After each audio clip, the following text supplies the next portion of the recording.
The world is defined by the absence of light.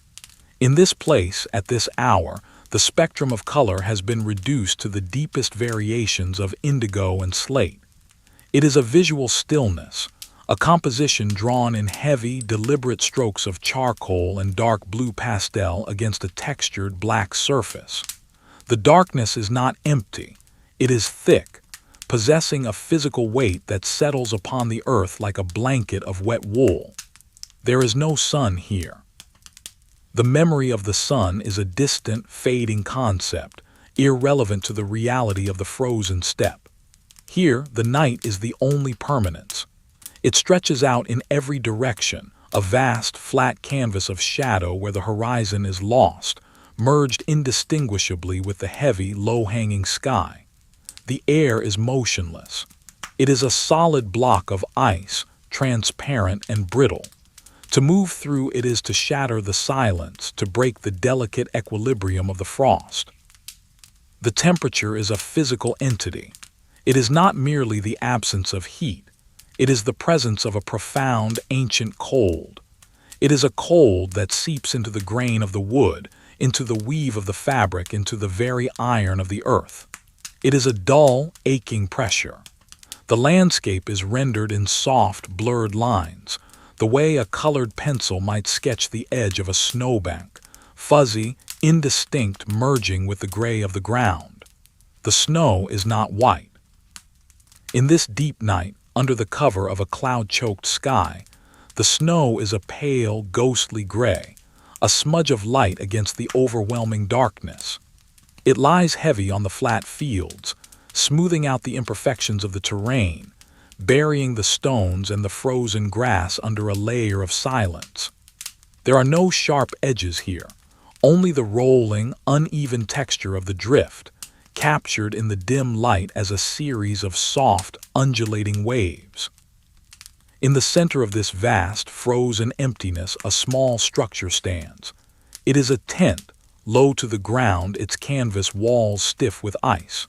From the outside it appears as a dark pyramid, a shadow darker than the night surrounding it. But there is a faint warmth emanating from within, a subtle suggestion of life in the desolate waste. A single lantern burns inside. Its light does not penetrate far into the night. It is contained, a small sphere of amber and ochre, glowing softly against the thick fabric of the tent. The light is weak, flickering gently, casting long, wavering shadows that dance upon the inner walls. It paints the interior in hues of burnt orange and deep brown, a stark contrast to the relentless blue and gray of the world outside. The light reveals the texture of the canvas, the coarse weave of the thread, the heavy seams where the panels are joined. It is a rough, utilitarian shelter, a fragile bubble of existence against the encroaching frost. Inside the tent, the air is thick with the scent of paraffin and damp wool. The heat from the small stove is meager, struggling against the cold that radiates from the frozen ground. The floor is covered in layers of branches and blankets, an attempt to insulate against the ice beneath. Objects are scattered in the dim light, rendered in the soft, grainy style of a pastel drawing. A heavy leather flight helmet rests on a wooden crate.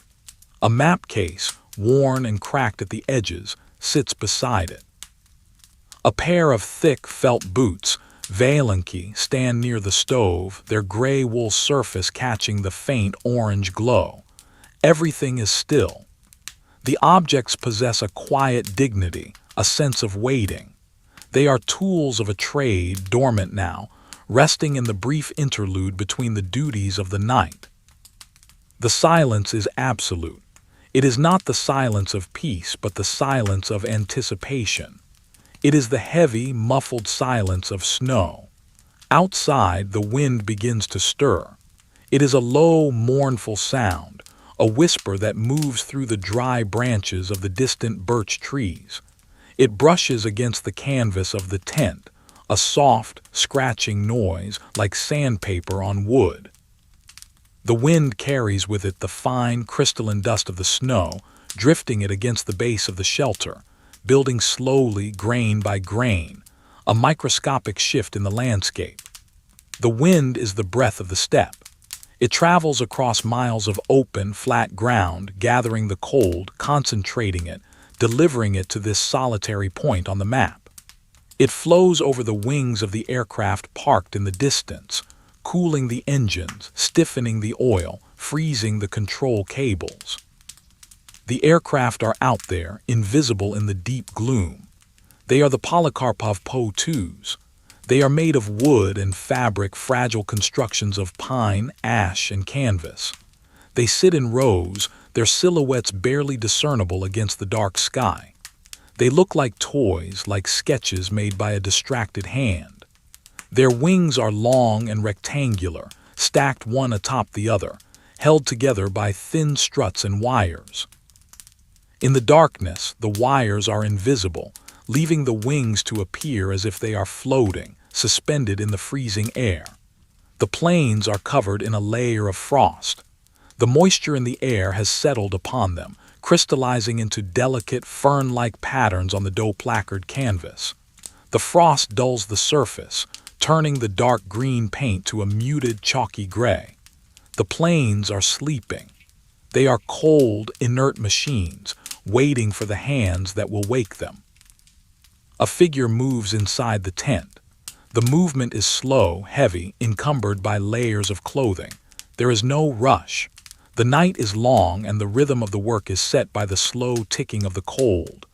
The figure sits on the edge of a cot, the wool of the uniform scratching against the skin. The process of dressing is a ritual. It is a layering of defense against the elements. First, the cotton tunic, thin and worn. Then the heavy wool trousers, rough and thick. Then a sweater knitted by hand, the stitches tight and uneven.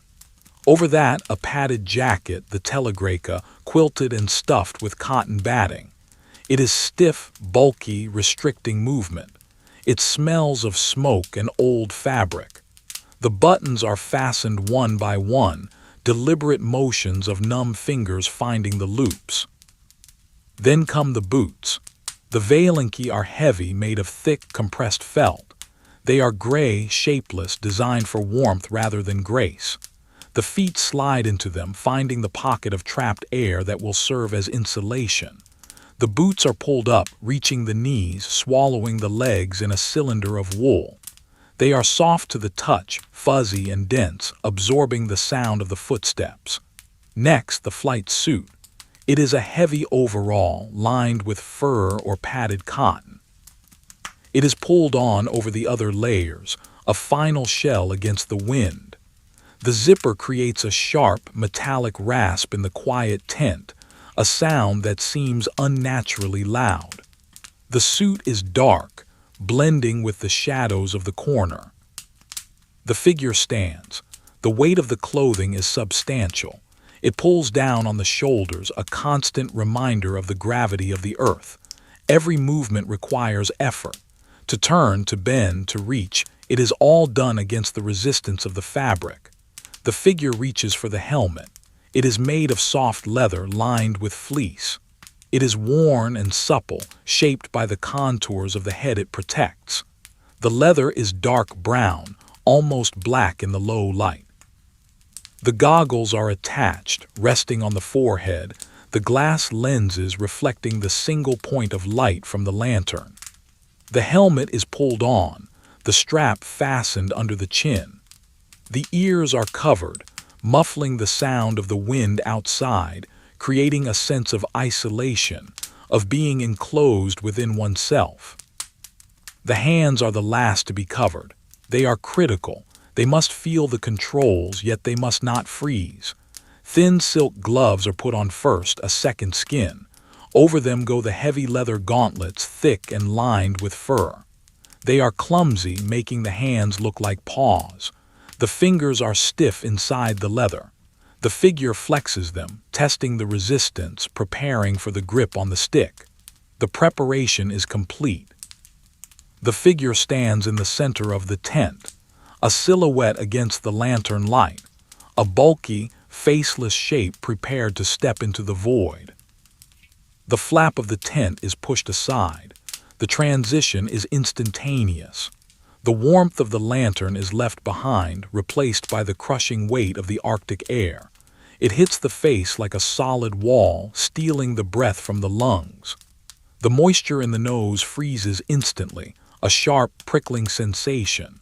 The eyes water and the tears turn cold on the lashes. The world outside is vast and indifferent. The sky is a heavy lid pressing down. The wind is stronger now, blowing across the open field, carrying the sound of nothingness. There is no horizon, only the gradient of darkness, fading from the deep black of the ground to the charcoal gray of the clouds. The boots crunch on the snow. It is a distinctive sound, a dry, high-pitched squeak that speaks of extreme low temperatures. Under the weight of the Valenki, the snow compresses, the crystals shattering.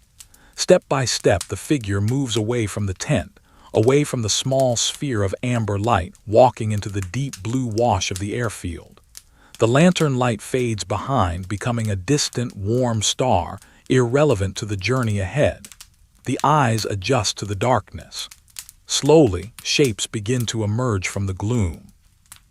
The trees at the edge of the field are skeletal, black ink strokes against the gray paper of the sky. They are motionless, frozen in time, their branches reaching up like fractured bones. The path leads towards the flight line.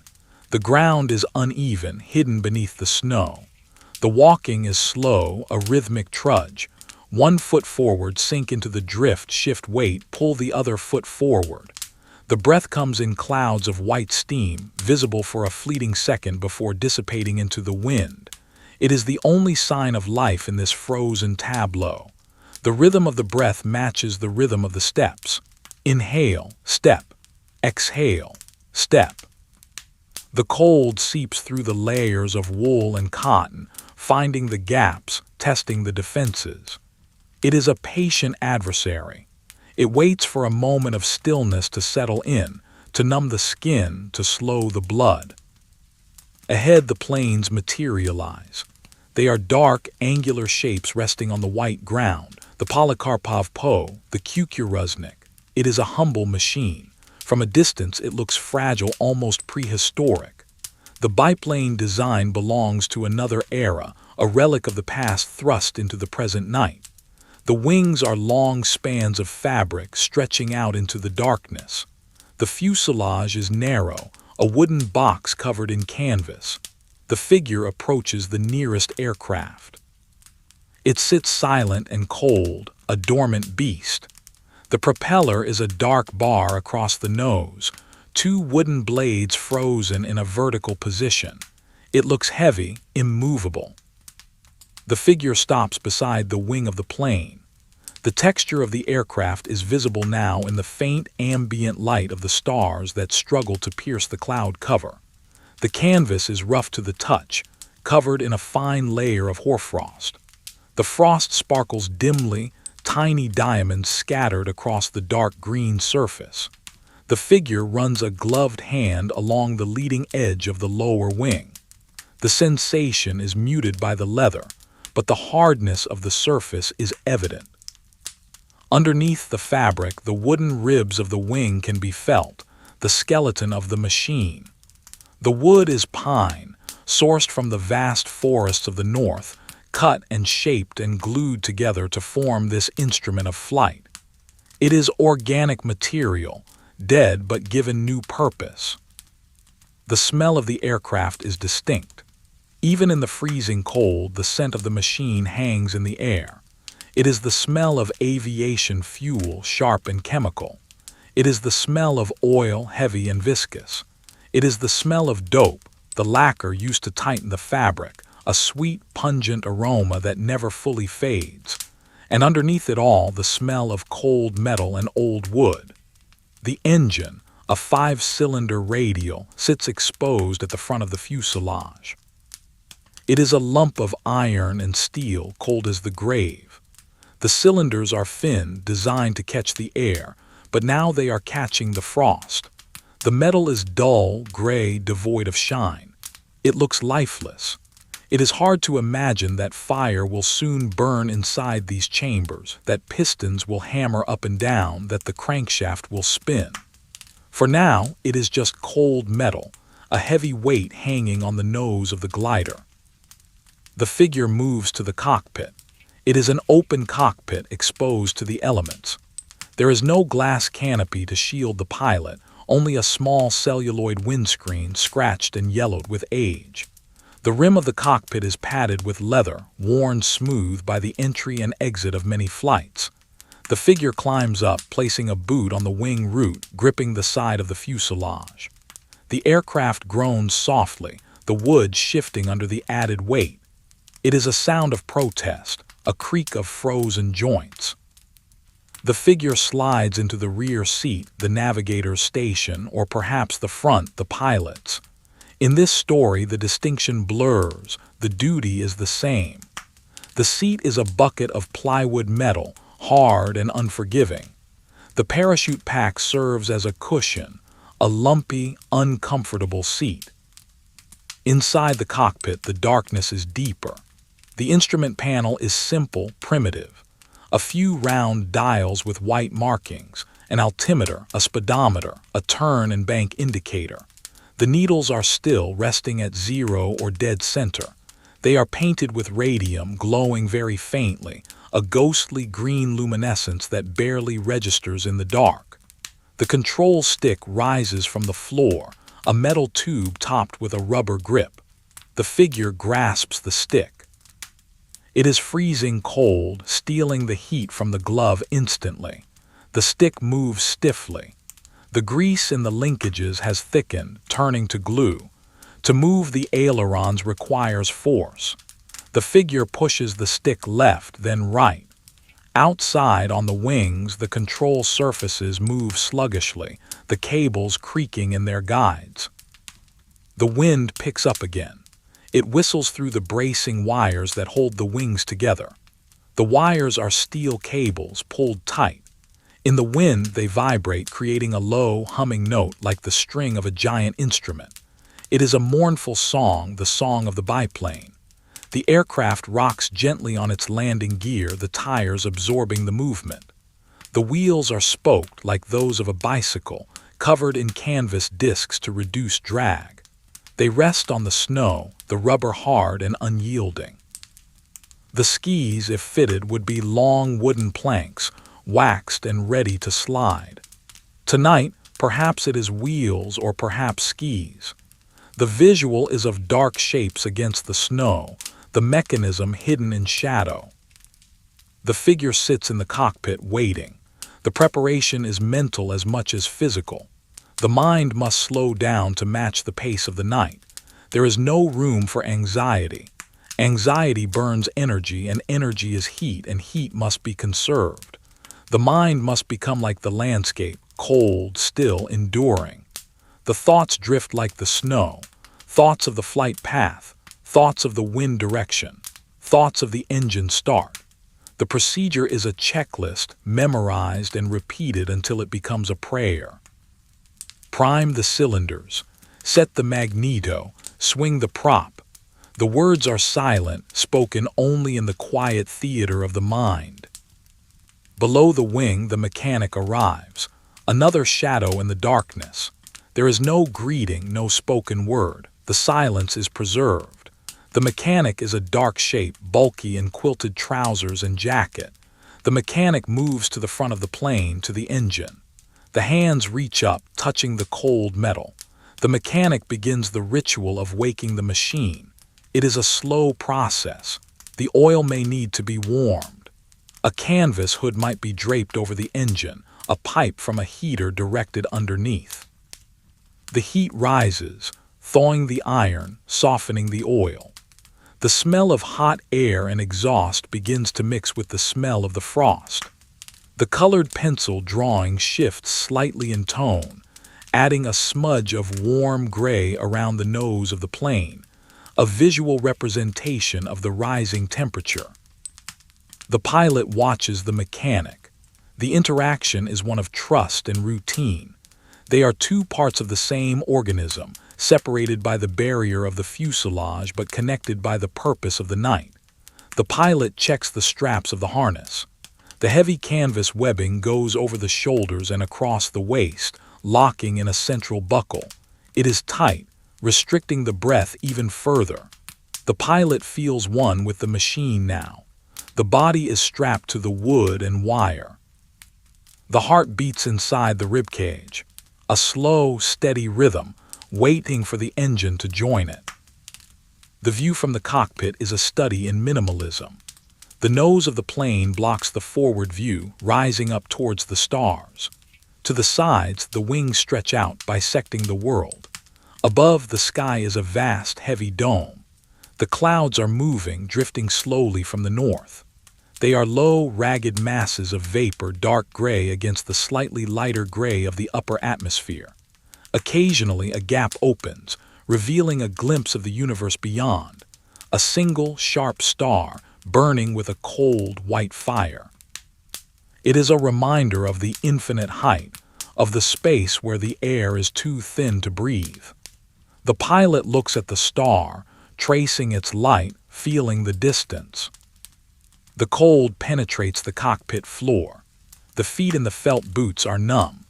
The pilot wiggles the toes, a small, unseen movement to keep the circulation flowing. The cold is a fluid. It fills the cockpit, swirling around the legs, pooling in the bottom of the fuselage. The windscreen offers little protection. The wind curls around it, finding the face, stinging the exposed skin of the cheeks. The pilot pulls the scarf up, burying the nose and mouth in the wool. The wool is rough and smells of lanolin. It becomes damp with the breath, freezing into a stiff mask. Everything is texture. The rough wool, the smooth leather, the cold metal, the grainy snow, the slick oil. The visual style remains constant, the dark background, the soft hatched lines of the pastel, the deep blues and grays. The lantern light from the tent is far away now, a tiny speck in the distance. The pilot is alone in the machine. The world has narrowed down to the cockpit, the instruments, and the dark shape of the propeller. The mechanic steps back. The initial preparation is done. The engine is primed. The mechanic reaches up to one of the propeller blades. It is time to turn the engine over to distribute the oil to prepare for the spark. The mechanic pulls the blade down. The engine sighs. It is a wheezing sound, the sound of compression escaping. Chuff. The propeller moves, then stops. The mechanic reaches up again, grabbing the next blade, pulls down. Chuff. The rhythm is slow, deliberate. It is the heartbeat of the start sequence. The pilot watches the blade appear and disappear, a dark arm waving in the night. The stillness of the airfield is about to be broken, but not yet. For this moment, there is only the sound of the propeller turning over by hand, the crunch of the mechanic's boots on the snow, and the whistle of the wind in the wires. The anticipation builds not as excitement but as a heavy accumulation of pressure.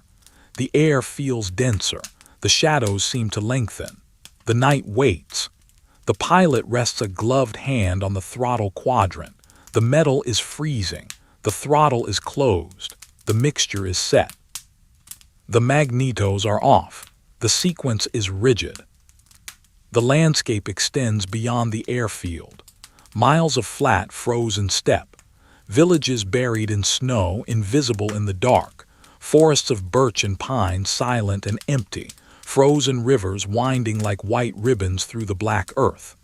The plane is a tiny speck in this vastness, a construct of canvas and wood sitting on the ice preparing to defy gravity. The sheer audacity of it is lost in the routine. It is simply what is done, night after night.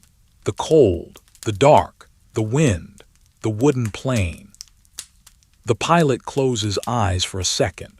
In the darkness behind the eyelids, the sensation of flight exists as a memory.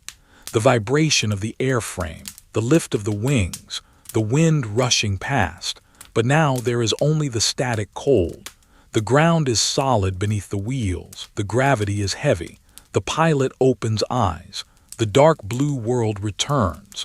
the pastel strokes of the night sky, the faint outline of the mechanic, the propeller blade waiting at the 12 o'clock position. The wind shifts, blowing directly down the runway. It is a headwind good for takeoff. It carries the smell of distant smoke, perhaps from a village chimney miles away. It is a faint, ghostly scent, a reminder of the world of warmth that exists somewhere else, far from this frozen field. Here there is only the duty, the mission, the canvas plane. The mechanic looks up at the cockpit, a nod barely visible in the shadow, the signal. The pilot reaches for the magneto switch. The fingers are thick in the gloves, but the movement is precise. Click, contact, the circuit is closed, the potential for fire is live. The pilot shouts the command, the voice muffled by the scarf and the helmet, a dull sound in the open air. Contact. The mechanic repeats it. Contact. The mechanic grips the propeller blade with both hands. The stance is braced, boots dug into the snow. This is the moment of exertion, the transfer of energy from human muscle to mechanical steel. The mechanic swings the leg, heaves the body weight, and pulls down hard. The propeller spins. The engine catches. But the story of the flight does not begin with a roar. It begins with a cough, a sputter. Blue flames shoot from the exhaust stubs, illuminating the side of the fuselage in brief strobe-like flashes. The light is harsh, jagged, tearing the soft pastel darkness. The engine fires, then dies. Silence returns. The propeller spins to a halt. The mechanic steps back, breathing heavy clouds of steam. The cold is stubborn. The machine is reluctant. The process begins again. The patience of the night is infinite. The pilot waits. The mechanic resets. The wind blows. The frost deepens. This is the reality of the open canvas plane. It is a struggle against the physics of the cold before it is ever a struggle against the enemy. The wait continues. The blue darkness holds everything in its heavy, frozen embrace. The silence settles back over the airfield, waiting for the next attempt. The pilot stares into the dark spinning disk of the propeller area, watching the ghost of the movement, feeling the weight of the air, the weight of the night, the weight of the history that is being written in the snow, one frozen moment at a time. The silence that follows the failed start is heavier than the silence that preceded it. The brief, violent coughing of the engine has disrupted the stillness of the air, and now that it has ceased, the void rushes back in to fill the space. The darkness seems to press closer, the shadows reassembling themselves around the frozen shape of the biplane. The mechanic stands motionless before the nose of the aircraft, a dark, hulking form against the pale gray of the snow. The breath from the mechanic's lungs billows out, a large, ragged cloud of white steam that hangs in the air for a long moment before dissolving into the wind. It is a visual marker of exertion, a testament to the physical effort required to turn the cold steel. The pilot, sitting high in the open cockpit, does not move. The hands remain on the controls, the feet on the rudder pedals. There is no frustration, only the dull acceptance of the physics of the step. The cold is a force of friction, a thick fluid that resists every motion. The wind whispers over the wings, a sibilant hiss across the rough canvas. It plays with the loose end of a strap, tapping it rhythmically against the fuselage. Tap, tap, tap, a small, hollow sound in the vast quiet. The pilot watches the mechanic through the scratched celluloid of the windscreen. The mechanic is gathering strength, resetting the stance. The boots shift in the snow, crunching through the crust, finding purchase on the frozen earth beneath. The leather gloves grip the wooden propeller blade again. The wood is slick with cold, perhaps carrying a sheen of oil. The mechanic looks up. A subtle nod. A communication stripped of all language, reduced to a single gesture in the gloom. Contact. The word is spoken again, a flat, muted command absorbed instantly by the heavy wool of the scarf. The pilot checks the switches. The magneto is live. The potential for ignition exists, waiting for the spark. The mechanic takes a breath. The chest expands under the quilted jacket.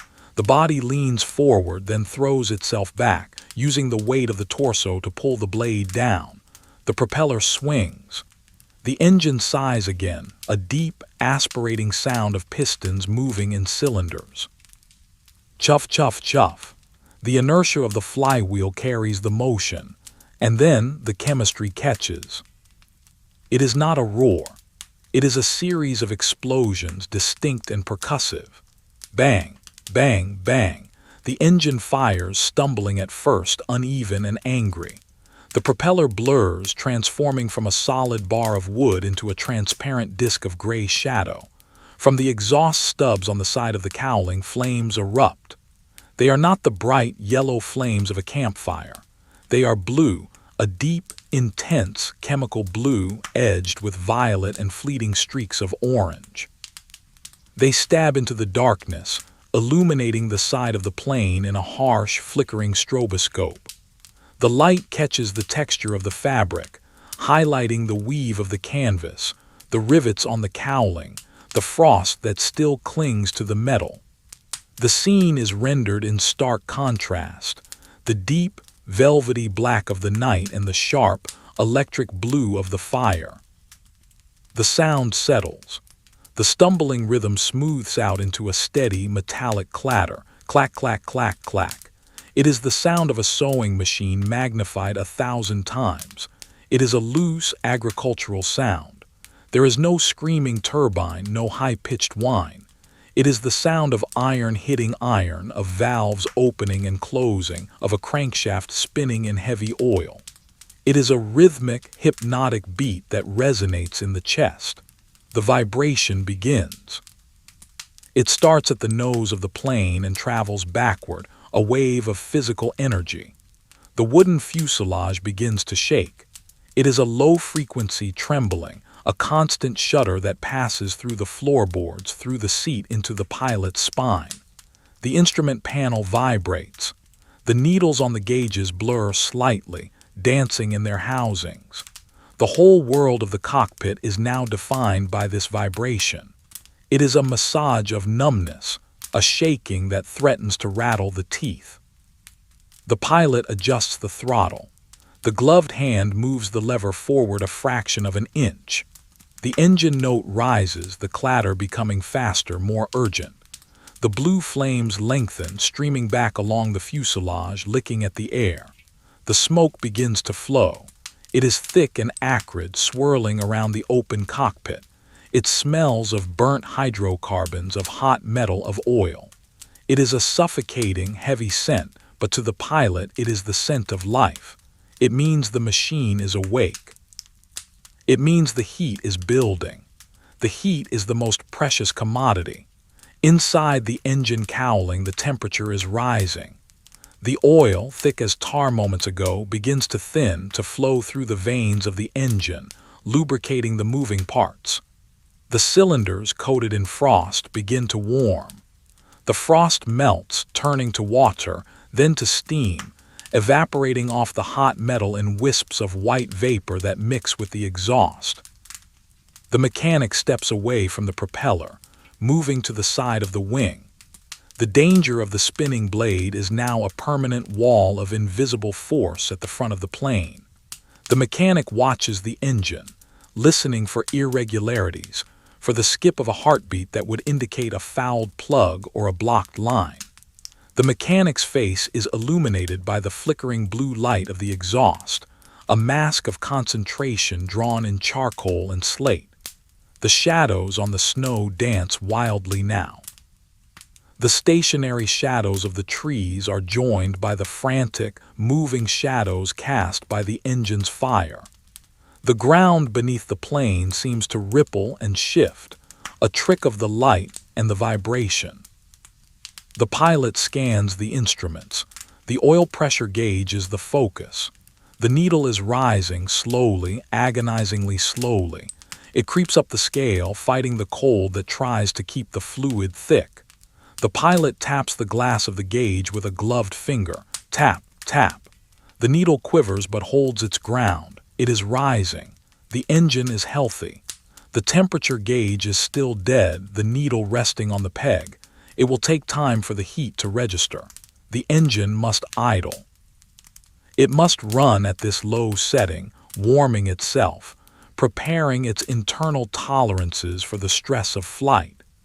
It is a period of waiting, of suspended animation within the noise. The aircraft is held in place by chocks, triangular blocks of wood wedged in front of the wheels. The engine pulls against them. The tail lifts slightly with the thrust, then settles back down. The plane wants to move. It is a captive animal straining against the leash. The vibration shakes the wings. The frost that had coated the upper surfaces begins to loosen. It does not melt, it fractures. Tiny plates of ice break free, shaken loose by the trembling of the spruce spars. They slide off the trailing edge of the wing, disappearing into the darkness, or are caught by the prop wash and blown back over the tail. The plane is shedding its winter skin. The wind generated by the propeller is a distinct entity from the wind of the steppe. It is a focused, spiral stream of air. It blasts back over the cockpit, hitting the pilot. Even behind the small windscreen, the turbulence is felt. It buffets the leather helmet, tugging at the goggles. It finds the gaps in the scarf, drilling cold air down the neck.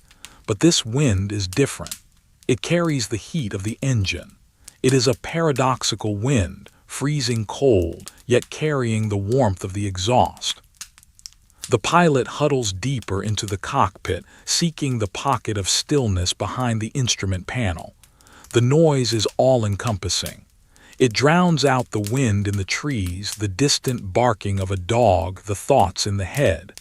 There is only the engine, the M11 radial, 5 cylinders, a rhythm of survival. Time stretches, the idling continues. Minute after minute, the fuel burns, the oil warms, the pilot sits. This is the patience of the night witches. It is not about the adrenaline of combat, it is about the endurance of the conditions. To rush the engine is to kill it. To take off with cold oil is to risk a seizure over the Black Forest. So they wait. The mechanic walks around the plane, checking the control surfaces. The mechanic grabs the wingtip and shakes it. The whole plane rocks on its landing gear. The pilot moves the stick in response. Ailerons up. Ailerons down. The cables creak, but they move more freely now. The grease is loosening. The rudder kicks left and right, the tail skid dragging slightly in the snow. The visual palette shifts slightly. The amber light of the lantern in the distant tent is gone now, blocked by the fuselage or extinguished. The world is lit only by the stars, faint, cold pinpricks in the cloud gaps, and the rhythmic blue flash of the exhaust. The snow around the plane is tinted blue, a bruised violet color. The trees are blacker than black. The pilot's hands are dark shapes on the controls. The radium dials glow a toxic, pale green, floating in the deep shadow of the cockpit. The aesthetic is grainy, like a drawing on rough paper where the charcoal catches on the texture, leaving small specks of white. Finally, the temperature needle moves. It lifts off the stop, climbing into the green arc. The engine is warm. The cylinder heads are hot. The pilot signals to the mechanic, a hand raised, a thumb up. The mechanic nods and moves to the wheels. This is a dangerous moment. The mechanic must crawl under the wings, close to the spinning prop, to pull the chocks. The pilot holds the brakes if there are brakes, or holds the stick back to dig the tail skid into the snow. The mechanic grabs the rope attached to the chocks. A sharp tug. The wooden blocks slide out from the tires. The mechanic drags them clear, walking away from the danger zone, dissolving back into the darkness of the wingtip. The plane is free. The connection to the Earth is severed, held only by gravity and friction. The pilot advances the throttle slightly. The engine note deepens, the clatter becoming a growl. The propeller bites into the air. The aircraft shudders and lurches forward. The movement is clumsy. The wheels are stiff. They do not roll smoothly. They crunch and bump over the uneven, frozen ground. The suspension is rigid. Every rut, every lump of ice is transmitted directly to the pilot. The plane waddles like a duck, swaying from side to side. It is an ungainly creature on the ground, out of its element. The taxi is slow. The visibility is terrible. The nose of the plane blocks the view ahead. The pilot must look out the side, leaning the head over the cockpit rim, exposing the face to the full force of the prop wash. The eyes squint against the stinging wind. The view is a blur of gray snow and passing shadows. To steer, the pilot uses the rudder, blasting bursts of air over the tail to swing the fuselage. Burst of power. The tail swings left. Burst of power. The tail swings right. The plane zigzags across the field, a drunken, slow-motion dance. The sound of the engine rises and falls with each correction. Vroom, idle, vroom, idle. The ground is treacherous. Deep drifts are hidden by the flatness of the light. If a wheel catches a soft patch, the plane could nose over, the propeller striking the ground and shattering. The pilot is hyper-aware of the surface texture. Through the seat, the pilot feels the density of the snow. Is it hard-packed? Is it powder? Is it ice? Right now, it feels like frozen gravel. The tires rumble. The skid at the back traces a continuous line in the snow, a signature of the path taken. They are moving towards the takeoff run. The airfield is not a paved strip. It is simply a designated area of the steppe, cleared of larger obstacles, flattened by the passage of trucks and rollers. There are no runway lights. There are only markers, small pine branches stuck into the snowbanks to define the edges of the safe zone. In the dark, they are barely visible, small black tufts against the gray. The pilot hunts for them, navigating by landmarks. The crooked birch tree, the shape of the supply pile, the distant tree line. The journey to the starting point feels like a mission in itself. The distance is perhaps only a few hundred meters, but at this speed, in this cold, it feels like miles. The cold is relentless. It has found a way past the initial defenses. The toes are beginning to ache with a dull, throbbing pain. The nose is numb. The fingers on the stick are stiffening. The pilot flexes them constantly, a subconscious rhythm. Squeeze, release, squeeze, release. The vibration of the engine helps slightly, keeping the blood moving, but it also fatigues the muscles. The body is under assault from noise, vibration, and temperature. As the plane turns at the end of the field, the wind catches the wings. The biplane leans, the top-heavy structure sensitive to the gust. The pilot corrects, fighting the wind with the stick. The plane settles. It is now facing into the wind, facing into the dark void of the open steppe. The takeoff path lies ahead. It is an invisible corridor leading up and away. The pilot pulls the throttle back to idle. The plane stops. The brakes are set, or the tail skid digs in. The waiting returns. This is the final pause, the threshold. Behind, the safety of the earth. Ahead, the uncertainty of the air. The engine idles, a steady, rocking rhythm. The blue flames shorten, retreating into the exhaust pipes. The propeller is a slow blur. The pilot checks the sky. The clouds are still there, heavy and oppressive. There is no moon. The darkness is absolute, save for the faint, ambient starlight that filters through the overcast. The horizon is gone. There is no line dividing earth and sky. It is all one continuous gradient of deep, dark gray. The pilot performs the final cockpit check. It is done by feel as much as by sight. Trim set for takeoff. Mixture full rich. Carburetor heat cold, magnetos on both. Flight controls free and correct, instruments checking. The altimeter shows the elevation of the field. The climb will be slow. The Po-2 is underpowered. It carries a heavy load tonight. Under the wings, barely visible, are the racks. They hold the payload, small, dark shapes. They are heavy, adding to the sluggishness of the machine. The pilot is aware of the weight. It changes the center of gravity. It makes the tail feel heavy. The plane feels distinct, burdened. The isolation is profound.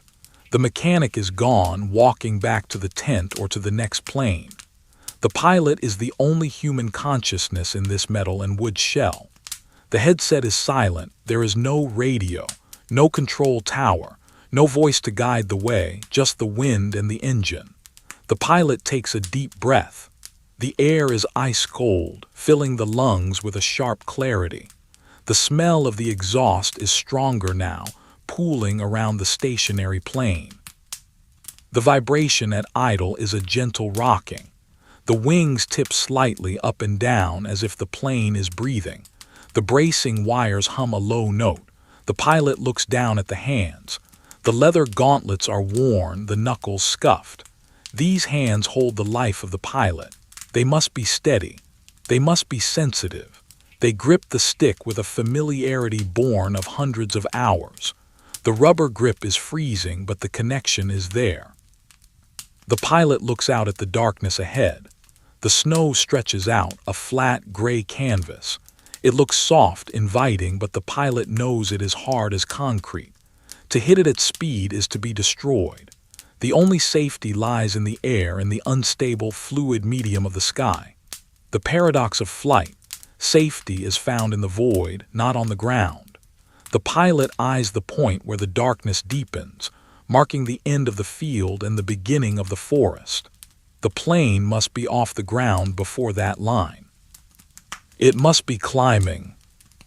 The engine temperature is stable, the oil pressure is good, the machine is ready. The moment of transition is approaching. The pilot adjusts the goggles, pulling them down tight over the eyes. The world becomes slightly darker, tinted by the glass. The peripheral vision is cut off. The focus narrows to the instrument panel and the space directly over the nose. The pilot settles into the seat, pressing the back against the parachute pack. The body becomes one with the airframe. The mind clears. The thoughts of the cold, the hunger, the fatigue are pushed aside. There is only the sequence: throttle, stick, rudder, lift. The wind blows snow across the windscreen, a sudden flurry of white specks that dance in the blue light of the exhaust. They look like sparks. The world is a mix of fire and ice. The pilot waits for the gust to pass. The rhythm of the engine is the heartbeat of the night. Clack, clack, clack. It is a reassuring sound, a promise of power. The stillness of the aircraft on the threshold is a tension, a coiled spring. The potential energy is vast. The kinetic energy is about to be unleashed. The pilot reaches the left hand to the throttle. The movement is deliberate. The fingers wrap around the lever. The decision is made. The wait is over. The open canvas plane is about to leave the earth. But for this second, this final split second of part 2, it sits motionless, a dark sculpture of wood and wire, vibrating softly in the center of a frozen, infinite night. The blue flames flicker, casting long, erratic shadows that reach out across the snow like grasping fingers, trying to hold the plane down. The darkness watches. The cold waits. The hand on the throttle moves. It is a microscopic shift at first, a tightening of the grip, a preparation of the muscle fibers in the forearm. The leather of the glove creaks against the metal of the lever. The decision has been made, but the action is deliberate, slowed down by the viscosity of the cold and the weight of the moment. The lever is pushed forward. It does not slide smoothly. It moves in small, distinct increments, a ratchet mechanism of steel against steel. With each millimeter of movement, the internal geography of the engine changes. The butterfly valve in the carburetor opens. The flow of air increases. The fuel, cold and heavy, is sucked into the manifold, atomizing into a fine mist, mixing with the oxygen. The response from the engine is a deepening of the voice. The idle clatter, that loose, agricultural rattling, begins to tighten. The spaces between the explosions shrink. The sound transforms from a series of individual beats into a continuous, heavy drone. It is a low-frequency roar, a sound that does not just enter the ears but vibrates the chest cavity. The fuselage, a box of spruce and plywood, acts as a resonator. The vibration intensifies, changing from a gentle rocking to a fierce, buzzing energy. The dust on the floorboards dances. The needle of the tachometer wakes up, climbing slowly up the scale. 1,000 RPM, 1,200 RPM. The numbers are painted in radium, glowing a faint, toxic green in the deep shadow of the cockpit. The plane surges. It is not a leap, it is a lurch. The inertia of the stationary mass fights against the thrust of the propeller. The tires bite into the snow. The crust of the ice breaks under the rubber, a crumbling, crunching sensation that is felt through the seat. The chocks are gone, the brakes are released, and the machine is now committed to the motion. The acceleration is gradual. There is no sudden force pinning the pilot back. It is a slow, gathering momentum, like a heavy train leaving a station. The landscape begins to move. The stationary world of the airfield, the dark trees, the piles of snow, the other silent aircraft, starts to slide backward. The throttle continues its journey forward. The pilot pushes it to the stop. Full power. The engine screams now, a flat, mechanical scream of metal under stress. The 5 cylinders are hammering at maximum capacity. The blue flames from the exhaust stubs erupt, lengthening into long, jagged streaks of fire. In the slipstream, they are blown flat against the side of the fuselage, painting the fabric in flashing hues of violet and electric indigo. The light is blinding in the darkness, a pulsating strobe that illuminates the spinning blur of the propeller. The snow on the ground reflects this light, turning the runway into a flickering river of blue ice. The tail is heavy. The skid at the back drags through the snow, acting as a brake, keeping the nose high. The pilot cannot see forward. The nose of the plane is a wall of dark cowling blocking the horizon. The view is restricted to the sides, to the peripheral blur of the ground rushing past. The pilot must trust the feel of the plane, the balance of the forces. The stick is held back, keeping the weight on the tail for the first few seconds of the roll, ensuring the plane tracks straight. The rudder pedals are active. The feet dance a small, numb rhythm. Left pressure, right pressure. The torque of the engine tries to pull the nose to the left, a constant, twisting force. The pilot counters it with the right foot, holding the nose on the invisible center line of the dark field. Speed builds. The wind changes. It is no longer just the ambient breeze of the steppe. It is a hurricane generated by the machine's passage.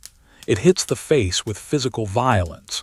It bypasses the windscreen, curling around the edges, finding the gaps in the helmet. It is a freezing blast that creates a pressure wave against the eyes. The tears freeze instantly in the corners. The scarf, frozen stiff with breath, bangs against the neck. The noise is absolute. It erases all thought. There is no room in the mind for fear, for memory, for the future. There is only the sensation of the roll.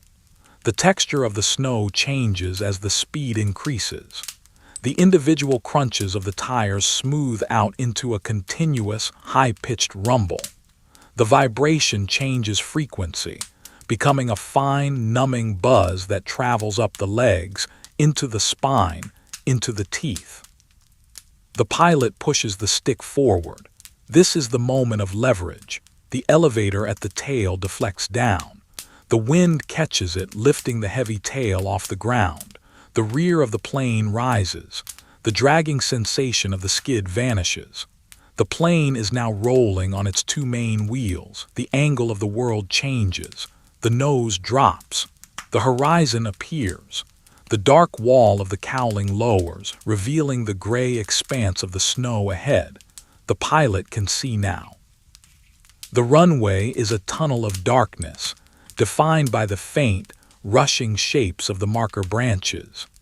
The trees at the far end of the field are getting closer, growing from small ink blots to looming, skeletal structures. The plane is balancing on its wheels. It feels precarious, like a chaotic pendulum. The suspension is rigid. Every bump in the frozen earth kicks the plane upward. The wings wobble, dipping left and right. The pilot fights the instability with quick, sharp movements of the stick. Aileron left, aileron right. The control cables are tight, the surfaces biting into the rushing air. The plane wants to fly, but it is still tethered to the earth by gravity and the weight of the payload. The bombs under the wings are heavy anchors. They drag the machine down, demanding more speed, more lift, more energy. The speed continues to climb. 60 kilometers per hour, 70. The snow is no longer a surface. It is a blur, a streak of gray paint applied with a dry brush across the dark canvas. The visual style of the moment is one of motion blur, soft, smudged lines of charcoal and pastel, erasing the details, leaving only the impression of speed. The blue light of the exhaust smears into continuous ribbons of color.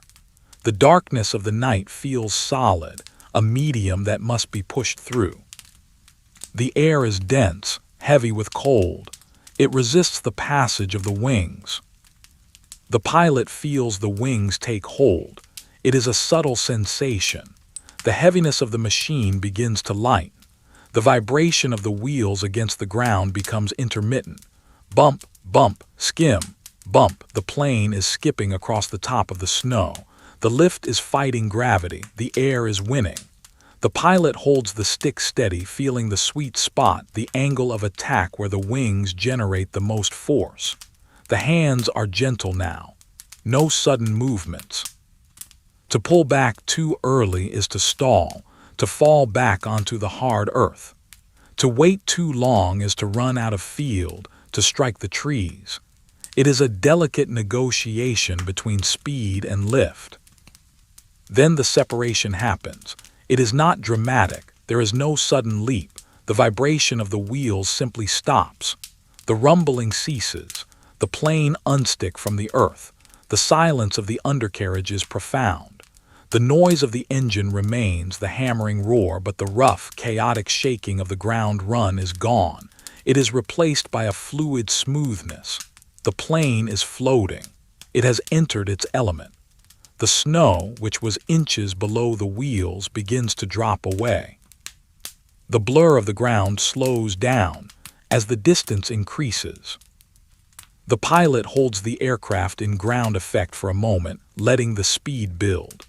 The plane skims just a few feet above the snow, riding on the cushion of air compressed between the wings and the ground. The trees are rushing closer. They are tall, dark sentinels, their branches interlocked like a net. The pilot pulls back gently on the stick. The nose rises. The plane climbs. It lifts up and over the tree line. The black shapes of the tops of the birch trees flash underneath the wheels, close enough to touch, then fall away behind. The climb is agonizingly slow. The Po-2 is not a powerful bird. It claws its way into the sky, gaining altitude inch by inch. The variometer needle barely moves off zero. The engine is at full power, straining, the cylinders hot, the oil pressure high. The pilot feels the lack of reserve energy. If the engine were to cough now, there would be no recovery. The plane would sink back into the forest, but the engine holds. The rhythm is steady. Drone, drone, drone. The world expands. As the plane rises, the horizon drops. The flatness of the steppe is revealed. It is a vast, endless ocean of gray and black. There are no lights. The villages are darkened, hidden under the snow. The roads are buried. The only features are the variations in the darkness, the deep black of the forests, the lighter gray of the open fields, the winding, serpentine darkness of the frozen rivers. The sky above is vast and heavy. The clouds are a ceiling pressing down. The plane is trapped in the space between the white earth and the gray sky, a small insect crawling through the ether. The air in the open cockpit is different now. It is cleaner, colder, freer. The smell of the exhaust is swept away behind the plane, leaving only the scent of the upper atmosphere, a smell of ozone, of ice, of absolute purity. The wind is a steady torrent flowing over the windscreen, cooling the face, freezing the exposed skin. The pilot huddles down, seeking warmth.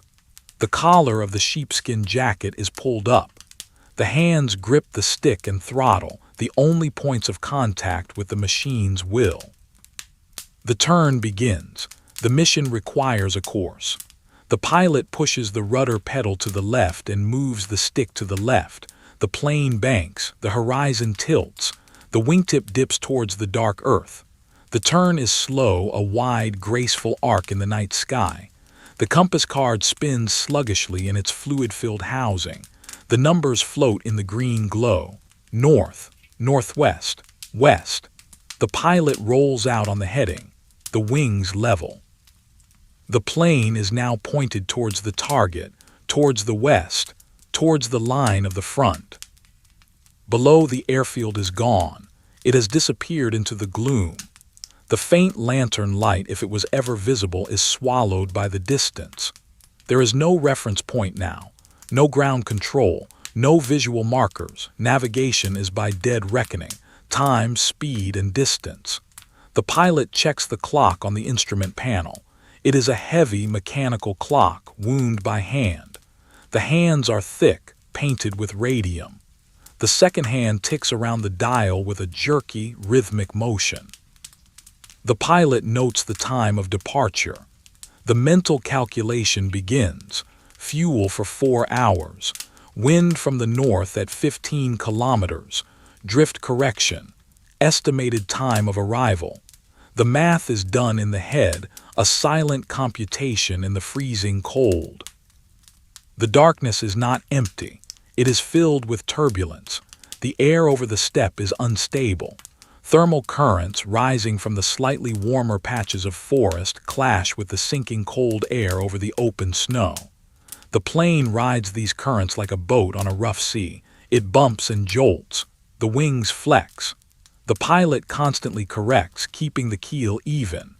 The stick moves in small circles, a continuous stirring motion. The feet are never still on the rudder pedals. It is active flying. There is no autopilot. To let go of the controls is to surrender to the wind. The pilot's body is part of the control loop, sensing the shifts in the air before the instruments even register them. The blue flames from the exhaust are the pilot's constant companions. They are the only color in a monochromatic world. They cast a flickering glow on the wing struts, on the bracing wires. The wires vibrate, singing their mournful song.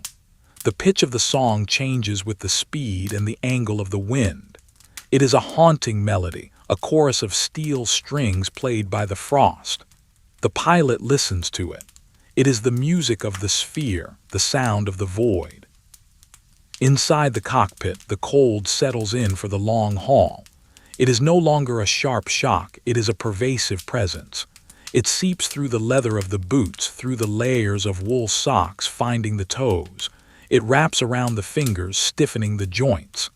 The pilot beats the gloved hands against the thighs one at a time. Thump, thump. A primitive way to keep the blood flowing. The movement is clumsy, hampered by the flight suit. The body is a heat source that must be protected. The pilot shrinks inside the clothes, withdrawing the core from the extremities, conserving the vital warmth. The altimeter winds up. 300 meters, 400 meters. The climb is shallow. The air is getting thinner but also colder. At this altitude, the temperature is perhaps 30 degrees below zero. The metal of the plane is brittle. The wood is frozen solid. The oil in the engine is the only fluid thing circulating, carrying the heat away from the pistons.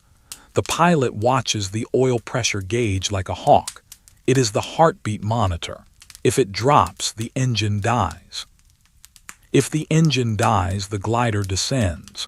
In the dark, a forced landing is a gamble with death. The trees are invisible until the last second. The snow drifts are deceptive. The pilot pushes the thought away. The needle is steady. The pressure is good. The darkness below is textured. As the eyes adjust to the complete absence of artificial light, subtle differences emerge. The snow is not a uniform white. It has shadows, contours. The wind has sculpted the drifts into waves like a frozen ocean. The forests are patches of texture, rough and woolly against the smooth silk of the fields. The pilot learns to read the darkness. A darker patch might be a village. A straight line might be a railroad track. These are the signposts of the night. The solitude is absolute. There is a sense of detachment from the earth. The problems of the ground, the war, the hunger, the fatigue seem small from up here. They belong to the gravity well below. Here there is only the physics of flight. Lift, drag, thrust, gravity. The equation is simple. The execution is hard. The pilot feels a strange sense of peace. It is a cold, hard peace, but it is peace nonetheless. The mind enters a trance state. The repetition of the engine drone acts as a mantra. The vibration becomes a comforting massage. The body adapts to the environment. The plane passes through a wisp of cloud. For a second, the world goes white. The blue exhaust light reflects off the vapor, creating a blinding, milky fog around the cockpit. The visibility drops to zero. The pilot focuses entirely on the instruments. The turn and bank indicator. Keep the needle centered. Keep the ball in the middle. Do not trust the inner ear. The inner ear lies in the clouds. It says you are turning when you are straight. It says you are climbing when you are diving. The instrument is truth. The cloud passes. The darkness returns. The stars reappear above, faint and distant. The mission has begun. The takeoff, the most dangerous phase, is over. Now comes the endurance. The long cruise to the target, the slow passage of time over the frozen map. The pilot settles in. The posture changes slightly, relaxing into the seat, finding the most comfortable position for the long wait. The eyes scan the sky. Searchlights, not yet. Flak, not yet. Night fighters, possible. The pilot looks for moving stars, for shadows that block the constellations. But the sky is empty. Just the clouds and the wind. The canvas of the wings ripples slightly in the slipstream. The dope lacquer is old, cracked in places. The fabric is taut, drum-tight with the cold. The structure of the wing, the ribs, the spars, is visible as faint ridges under the skin. It looks organic, like the wing of a bat or a prehistoric bird. It is a fragile shield against the drop. The pilot trusts it. The mechanic checked it. The wires are tight. The wood is sound. The noise is a wall. It isolates the pilot from the universe. Inside the helmet, inside the leather cups over the ears, the drone is muffled but omnipresent. It is the sound of existence. Silence would mean the end. The pilot embraces the noise. It is the song of the night witch, the song of the sewing machine, the song of the ruse feigner, the Russian plywood. The landscape rolls by beneath, kilometers of emptiness. The plane is a time machine moving slowly through the frozen hours. The destination is ahead, somewhere in the darkness.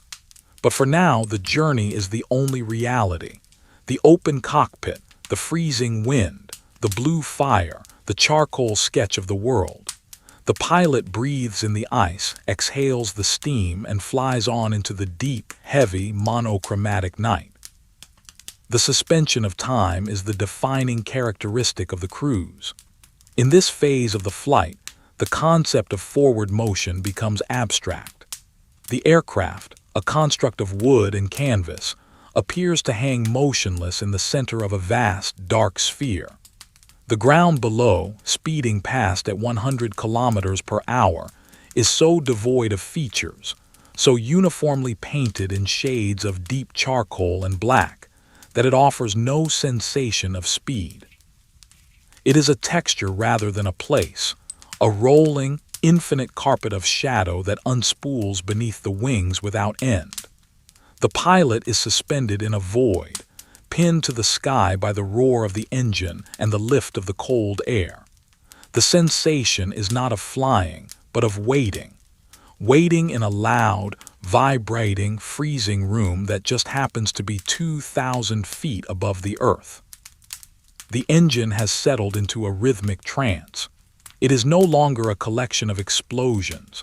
It is a single, continuous note. It is a baritone drone, heavy and thick, that fills the skull and resonates in the hollow spaces of the chest. It vibrates the floorboards, the seat, the control stick, the very air inside the cockpit. It is a physical presence, a blanket of sound that wraps around the pilot, insulating the mind from the silence of the outer world. The vibration is constant. It numbs the hands where they grip the controls. It travels up the legs, turning the muscles to jelly. It shakes the dust from the crevices of the instrument panel, keeping the tiny particles in a permanent state of suspension, dancing in the faint green glow of the radium dials. To the left and right, the exhaust flames are the only reality. In the daytime, they would be invisible, lost in the sunlight. But here, in the absolute darkness of the steppe night, they are blindingly bright. They are long, ragged tongues of fire, colored a deep, intense blue at the core, fading to violet and then to nothingness at the tips. They pulse with the firing of the cylinders, a rapid, stroboscopic flickering that casts a nervous, jerking light onto the fabric of the fuselage. This blue light is the primary light source for the visual world. It illuminates the flying wires, turning them into streaks of silver that vibrate against the black sky. It catches the struts between the wings, highlighting the grain of the wood and the chipped paint. It reflects off the spinning propeller, creating a translucent, ghostly disk of blue haze at the front of the plane. The pilot watches the flames. They are a diagnostic tool. A clean blue flame means a good mixture, a healthy engine. A yellow flame would mean trouble too rich or a valve sticking. Sparks would mean metal tearing itself apart. But tonight the flames are perfect. They are steady, fierce, and cold in their color. They do not offer warmth. The heat they generate is swept away instantly by the slipstream, carried back into the night, leaving the pilot in the freezing wake. The visual effect is one of cold fire, a chemical reaction that illuminates but does not comfort. The blue light paints the pilot's glove, the side of the leather helmet, the rim of the cockpit. It turns the skin to the color of a bruise, a morbid, unnatural hue that fits the deadly seriousness of the night.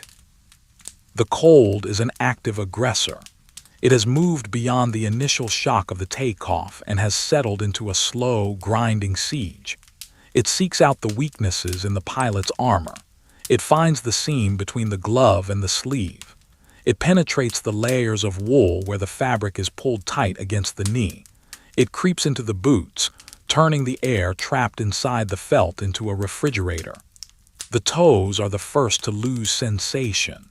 They go from aching to burning to a dull, wooden nothingness. The pilot wiggles them constantly, a conscious effort to keep the blood flowing, but the feedback is faint. The connection to the extremities is fading. The body is centralizing, pulling its resources inward to protect the heart and lungs, abandoning the periphery to the frost. The face is a mask of stiffness. The exposed skin around the eyes and on the cheeks has lost all flexibility. To blink is a slow, deliberate action. The eyelashes are heavy with frost, collecting the moisture from the eyes and freezing it into tiny white beads. When the pilot blinks, the lashes stick together for a fraction of a second, a momentary blindness of ice. The scarf, wrapped tight around the lower face, is a solid block. The moisture from the breath has saturated the wool and frozen, creating a hard, icy shell that chafes against the skin. Underneath, the mouth is dry, the lips cracked. The air being breathed is so cold it feels like swallowing water. It chills the throat, the bronchial tubes, the lungs. The pilot breathes shallowly, trying to warm the air in the mouth before letting it descend, but the cold is relentless. It cools the blood from the inside out. The instrument panel is a study in minimalism and shadow. The dials are few.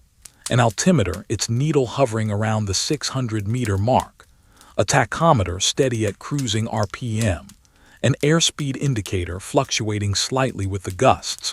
A compass floating in its alcohol bath. The markings are painted in radium, a phosphorescent paint that glows without a power source.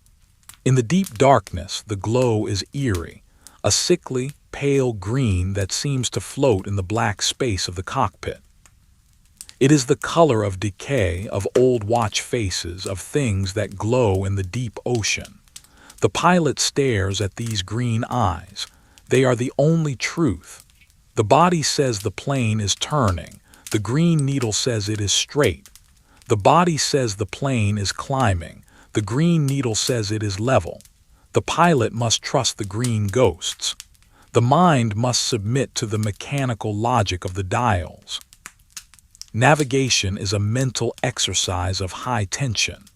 There are no radio beacons, no GPS, no lights on the ground.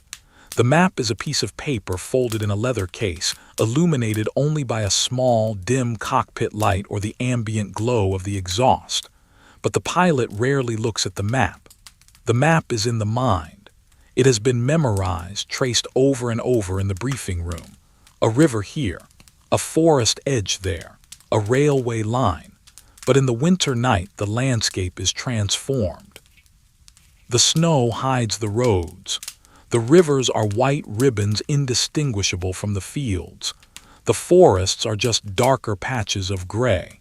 The pilot flies by timing and heading, dead reckoning. If the wind is right and the speed is constant, then after 40 minutes, the target should be there. But the wind is never constant. It is a fluid, shifting variable. The pilot feels the drift. The plane wants to slide sideways, pushed by the invisible hand of the north wind. To fly straight, the pilot must fly crabbed, pointing the nose slightly into the wind, moving diagonally across the ground. It is an act of faith. The pilot cannot see the drift, only feel it in the seat of the pants and the tension of the stick. The mind calculates constantly. Correct 5 degrees left. Hold for 10 minutes. Check for the ravine. The anxiety of being lost is a cold stone in the stomach, heavier than the cold outside. To be lost over the steppe in winter is a death sentence. The fuel is finite. The cold is infinite. There is no margin for error. Below, the world is a texture of silence. The visual style of the scene shifts to the view over the side. The wing, a dark, straight edge, cuts the frame.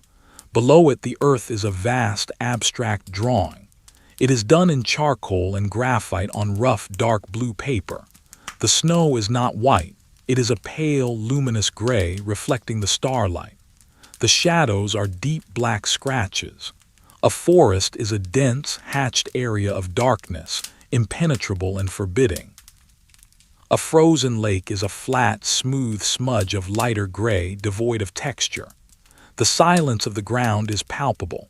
There is no movement, no headlights of trucks, no smoke from chimneys. The war is down there somewhere, but it is sleeping or hiding, buried under the snow. The plane passes over it all, a ghost in the machine, unobserved and observing. The structure of the plane is always talking. The Po-2 is a creature of loose tolerances. It is held together by wire and turnbuckles. In the cruise, the bracing wires, the flying wires and landing wires vibrate in the wind. They create a harmonic resonance, a hum that changes pitch with the airspeed. It is a choir of steel strings. The pilot knows the song.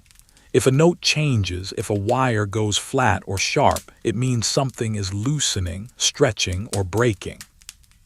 The pilot listens to the song of the wires, analyzing the melody for dissonance. The wings themselves are alive. The wooden spars flex. The canvas skin ripples and snaps. In a gust, the fabric between the ribs puffs up and then sucks down, a breathing motion. The plane is organic. It is made of trees and cotton. It responds to humidity and temperature. Tonight it is stiff, frozen solid. The controls feel brittle, as if the cables might snap like glass rods. The boredom is a heavy weight. It is not the boredom of idleness, but the boredom of hypervigilance. The mind must stay alert, but there is nothing to do but hold the stick and watch the green needles. The thoughts begin to drift. They drift to warmth, to a stove, to a cup of hot tea, to a bed with a thick quilt, to the sensation of blood flowing freely in the fingers. These thoughts are dangerous. They make the cold feel sharper by contrast. The pilot pushes them away, forcing the mind back to the gray snow, the blue fire, the green dials. The discipline of the night witch is the discipline of the mind. To exist in the present moment, no matter how uncomfortable. The sky above is vast and crushing. The clouds have thinned slightly, revealing patches of the cosmos. The stars are hard, diamond-like points of light. They do not twinkle, they stare. They are indifferent, distant suns that offer no heat. The constellations are the same ones that have looked down on the steppe for millions of years. Orion, the Dipper, Cassiopeia. They are the only permanent things. The pilot looks up at them, feeling the smallness of the aircraft. A speck of wood floating in an ocean of air. The distance between the plane and the stars is infinite. But the distance between the plane and the ground is only a few hundred meters. It is a narrow corridor of survival. Occasionally, the air becomes turbulent. The plane hits a pocket of rough air, a thermal rising from a patch of darker ground that has absorbed a fraction more heat during the day. The plane jolts. The wings drop. The nose pitches up. The pilot reacts instinctively. Stick forward, aileron right. The movement is purely mechanical, bypassing the conscious brain. The body flies the plane. The turbulence shakes the pilot in the seat. The straps of the harness dig into the shoulders. The head knocks against the side of the cockpit. The map case slides on the knees. Then the air smooths out again. The drone returns to its steady rhythm. The interruption serves only to highlight the monotony that follows. The darkness inside the cockpit is not uniform. There are shadows within shadows. The space under the instrument panel is a black pit. The pilot's feet, working the rudder pedals, are invisible, moving in the dark. The control cables run along the floor, sliding through their guides with a faint scratching sound that is lost under the engine noise. The smell of the cockpit is a blend of old leather, oil, dope, and the metallic tang of the cold itself. It is the scent of 1940s aviation. It is a smell that permeates the flight suit, the hair, the skin. It is the smell of the machine. The pilot checks the fuel gauge. It is a simple glass tube or a float on a wire located on the upper wing tank.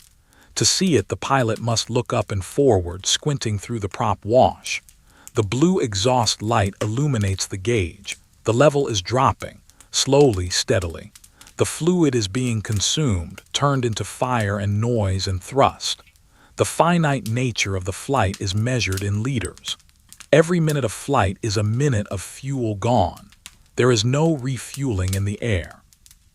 The point of no return is a mathematical concept that moves with the plane. At some point, the decision to turn back is no longer an option. The only way is forward to the target and then back. The pilot calculates the margin. It is always tight. The landscape changes subtly. The open steppe gives way to a more broken terrain. Ravines cut through the snow like black scars. They are deep, shadowed gashes in the earth, filled with brush and drifted snow. The pilot uses them for navigation. A fork in a ravine, a specific bend. These are the landmarks of the wasteland. The eyes strain to interpret the shapes. Is that the creek bed, or is it a line of trees? The brain tries to force patterns onto the chaos of the shadows. The danger of pareidolia, seeing things that aren't there, is real. A shadow becomes a tank. A rock becomes a house. The pilot blinks, clearing the frozen lashes, and looks again. It is just a shadow, just a rock. The solitude deepens. The pilot feels a profound sense of separation from humanity. There is no one else in the world. The mechanic is gone. The other pilots are invisible in the dark, miles away. The enemy is sleeping or waiting. It is just the pilot and the physics of the atmosphere. This isolation is both terrifying and purifying. It strips away the personality, leaving only the function. The pilot is not a person with a name and a history. The pilot is a component of the guidance system of the Polikarpov Po-2, a biological servo mechanism keeping the wings level. The wind shifts direction slightly. The pilot feels the change in the drift. The nose must be turned a degree to the right. The correction is made. The compass card rotates, the green numbers swimming in the alcohol. The plane settles on the new heading. The wind is a river of air and the plane is swimming upstream.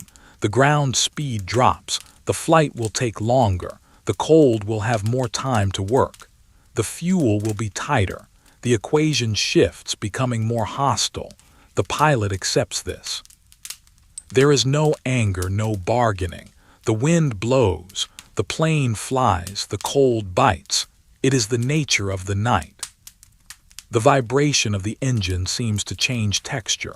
It is not a mechanical fault. It is the mind playing tricks. The constant noise creates auditory hallucinations. The pilot hears music in the drone, symphonies of static, voices calling names. It is the brain trying to create order out of white noise. The pilot shakes the head, rattling the helmet. The hallucinations vanish, leaving only the clack, clack, clack of the valves and the roar of the exhaust. Focus. Focus on the green needle. Focus on the black horizon. Focus on the blue flame. The texture of the canvas on the fuselage is rough. The pilot runs a gloved hand along the inner wall of the cockpit. The fabric is frozen hard as wood. The dope is smooth but cold. The structural tubing of the fuselage frame can be felt through the canvas. Steel tubes welded together. The skeleton of the beast.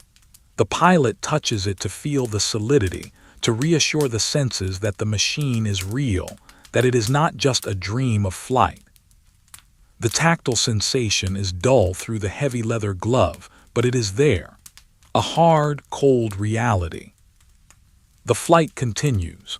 The miles accumulate unseen and unmarked. The shadow of the plane moves across the snow below, a dark cross flitting over the drifts. No one sees it. It is a secret passage. The night witch is a ghost. The mission is a whisper. The silence of the world below is a heavy, expectant silence.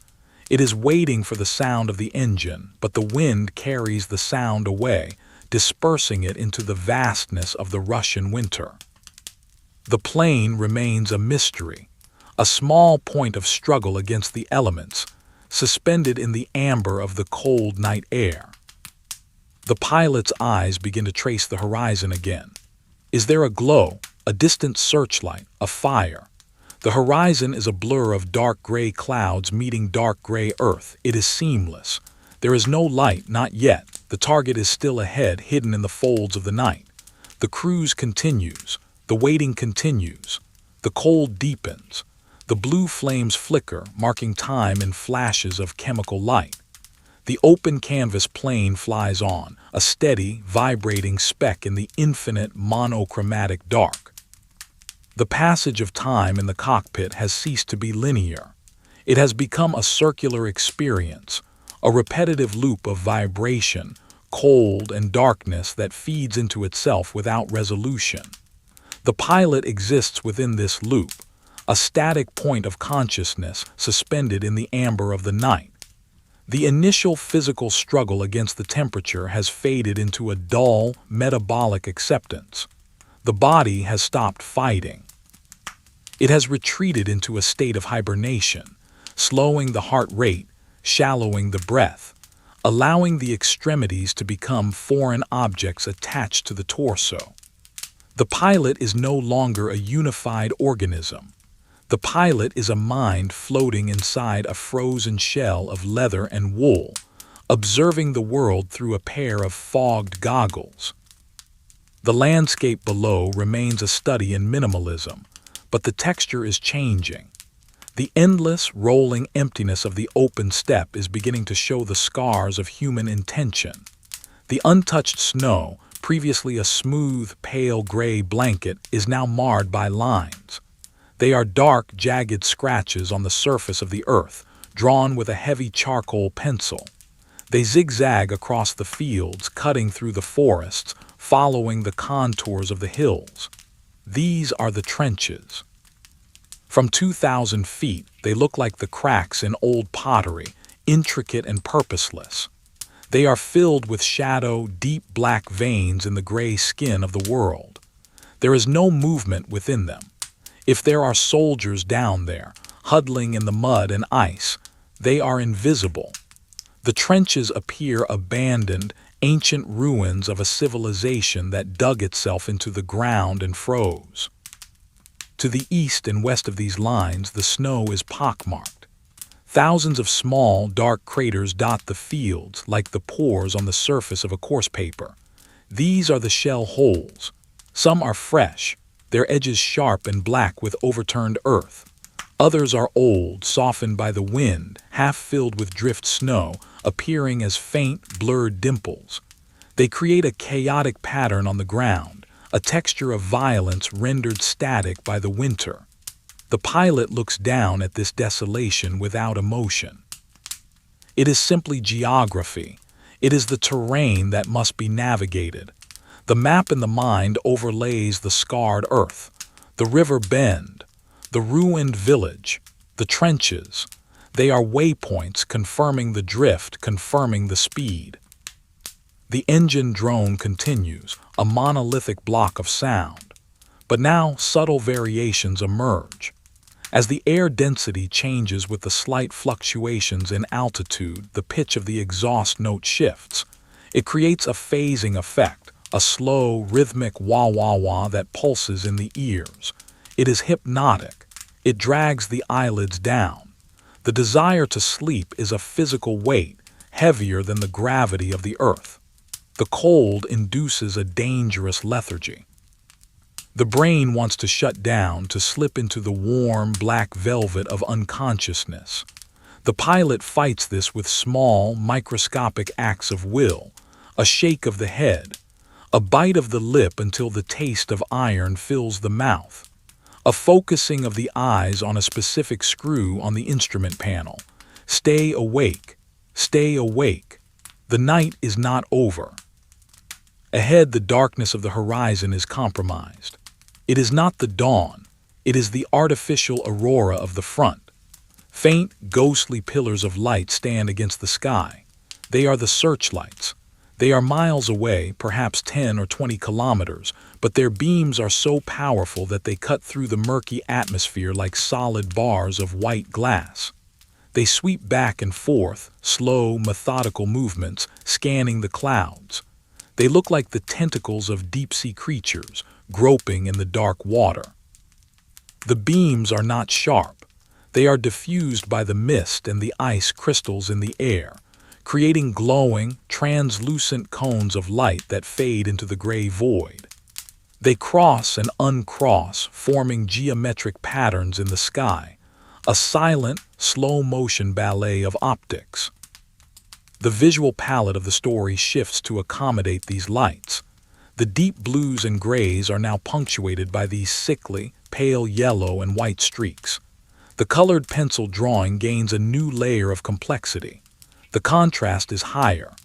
The shadows cast by the searchlights are long and moving, sweeping across the clouds like the hands of a clock.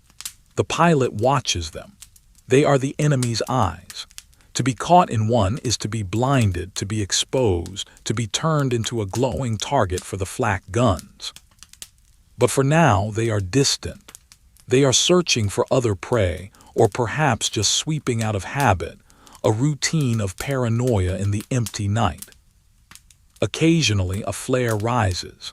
It begins as a tiny, intense spark on the ground, burning with a magnesium brilliance.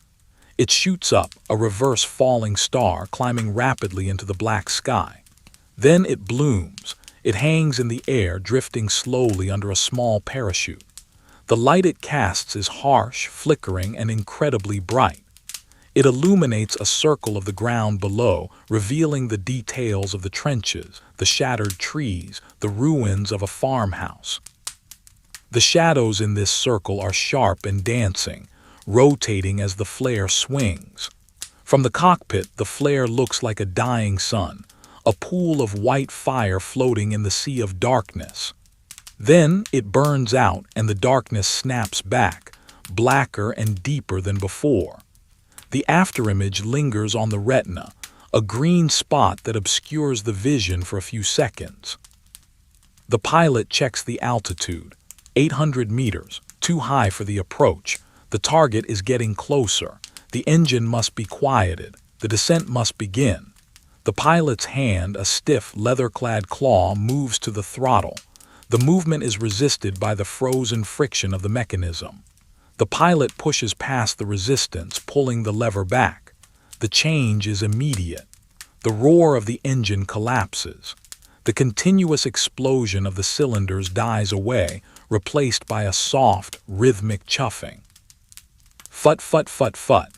The propeller slows down. The blur becomes a visible rotation. The blades are distinct now, dark arms windmilling in the slipstream. With the engine at idle, the wind becomes the dominant sound.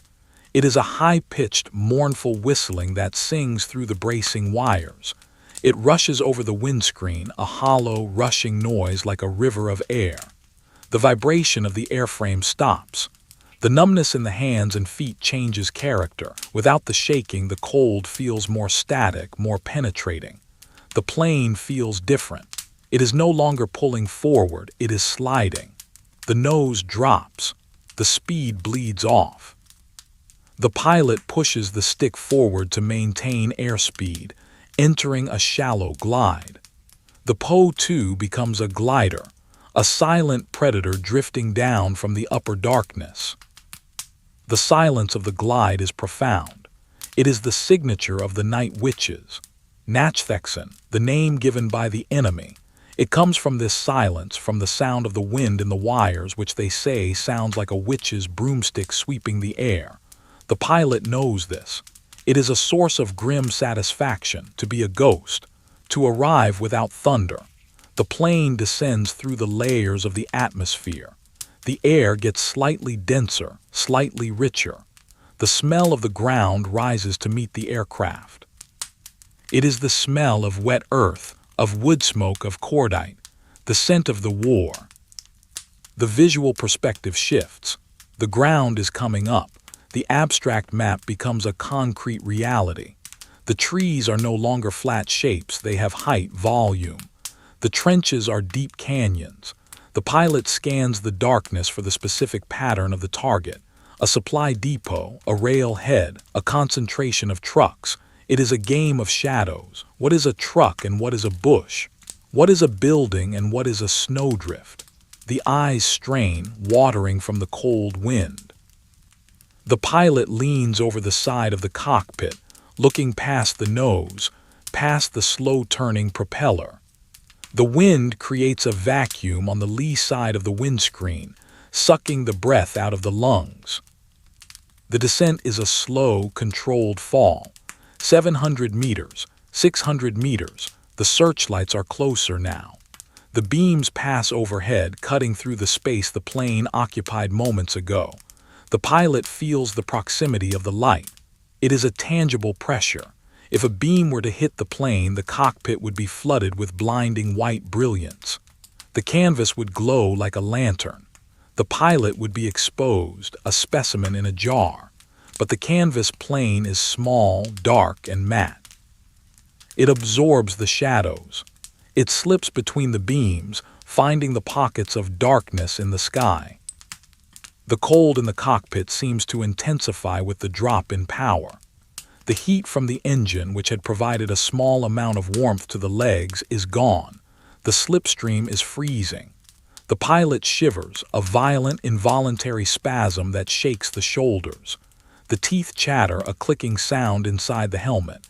The body is demanding heat, but there is none to give.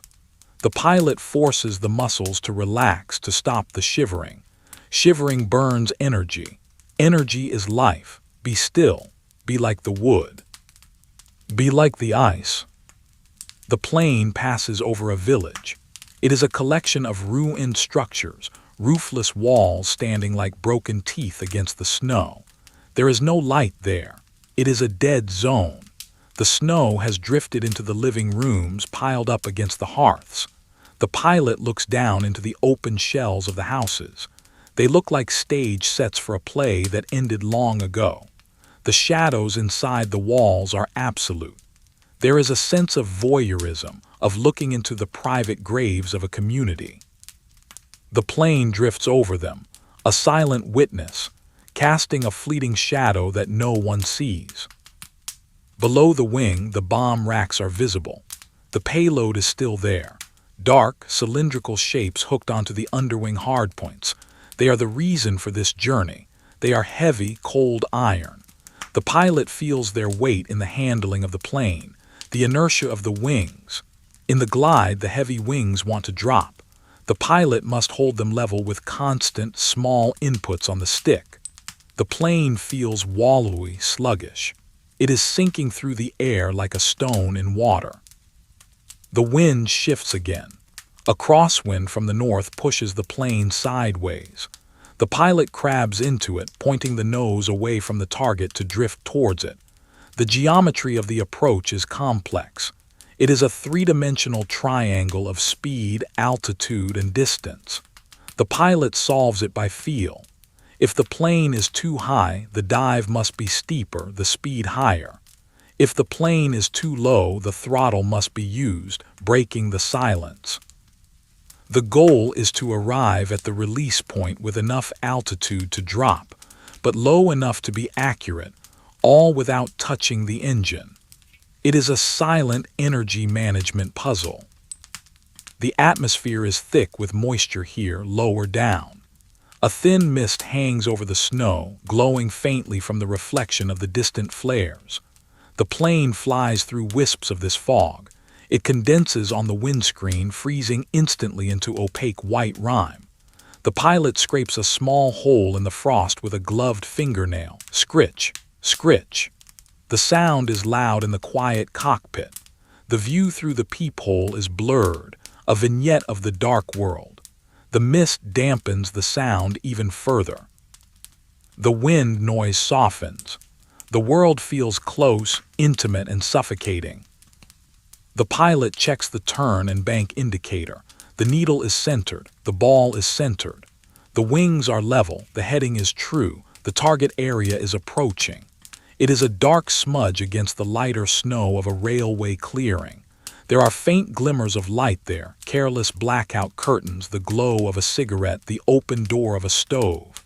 Tiny, human sparks in the vast night. These are the beacons.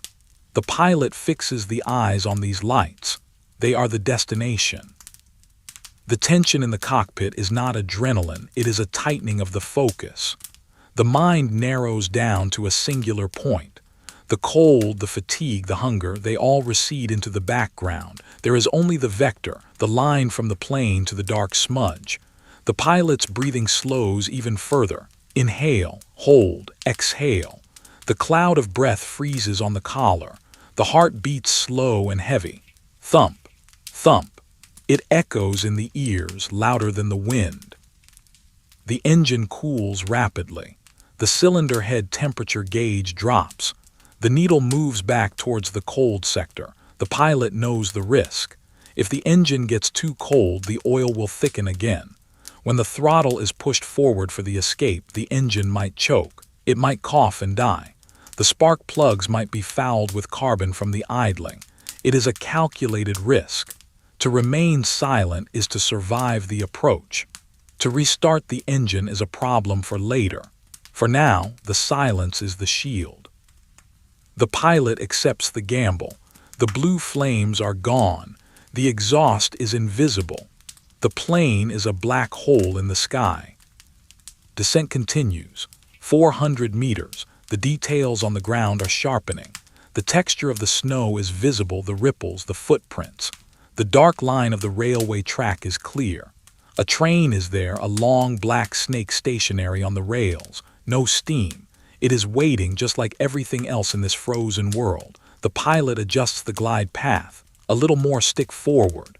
The wires scream a little louder. The speed creeps up. 90 kilometers per hour. 100. The wind rushes. The ground rises. The open canvas plane falls towards its purpose. The visual style remains dark, sketchy, atmospheric. The charcoal lines of the railroad track are bold and heavy. The pastel gray of the snow is smudged and dirty around the tracks. The light from the distant searchlights catches the metal rails, making them gleam with a faint, cold silver light. The rest is shadow. Deep, velvety, impenetrable shadow. The pilot is descending into the ink. A dog barks somewhere below. A sharp, distinct sound that travels easily through the cold air. It is a domestic sound, jarring in the context of the mission. It reminds the pilot that there is life down there, not just targets, but life. The thought is fleeting. It is pushed away by the discipline of the uniform. The dog barks at the wind, or perhaps at the shadow passing over the moonless stars.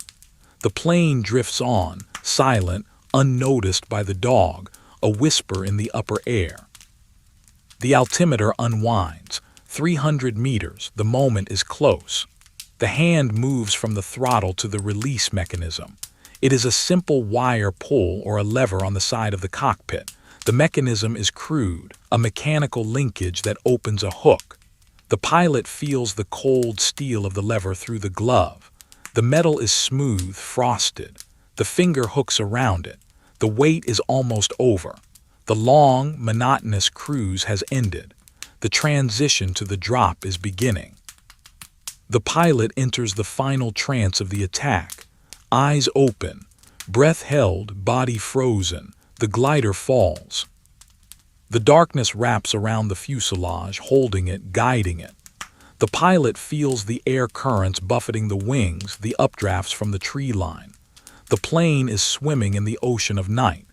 The target is directly ahead, a dark void in the snow. The silence is at its peak. It is a heavy, pressurized silence waiting to be broken. The wind sings its high, thin note. The propeller turns slowly, swish, swish, swish, counting down the seconds.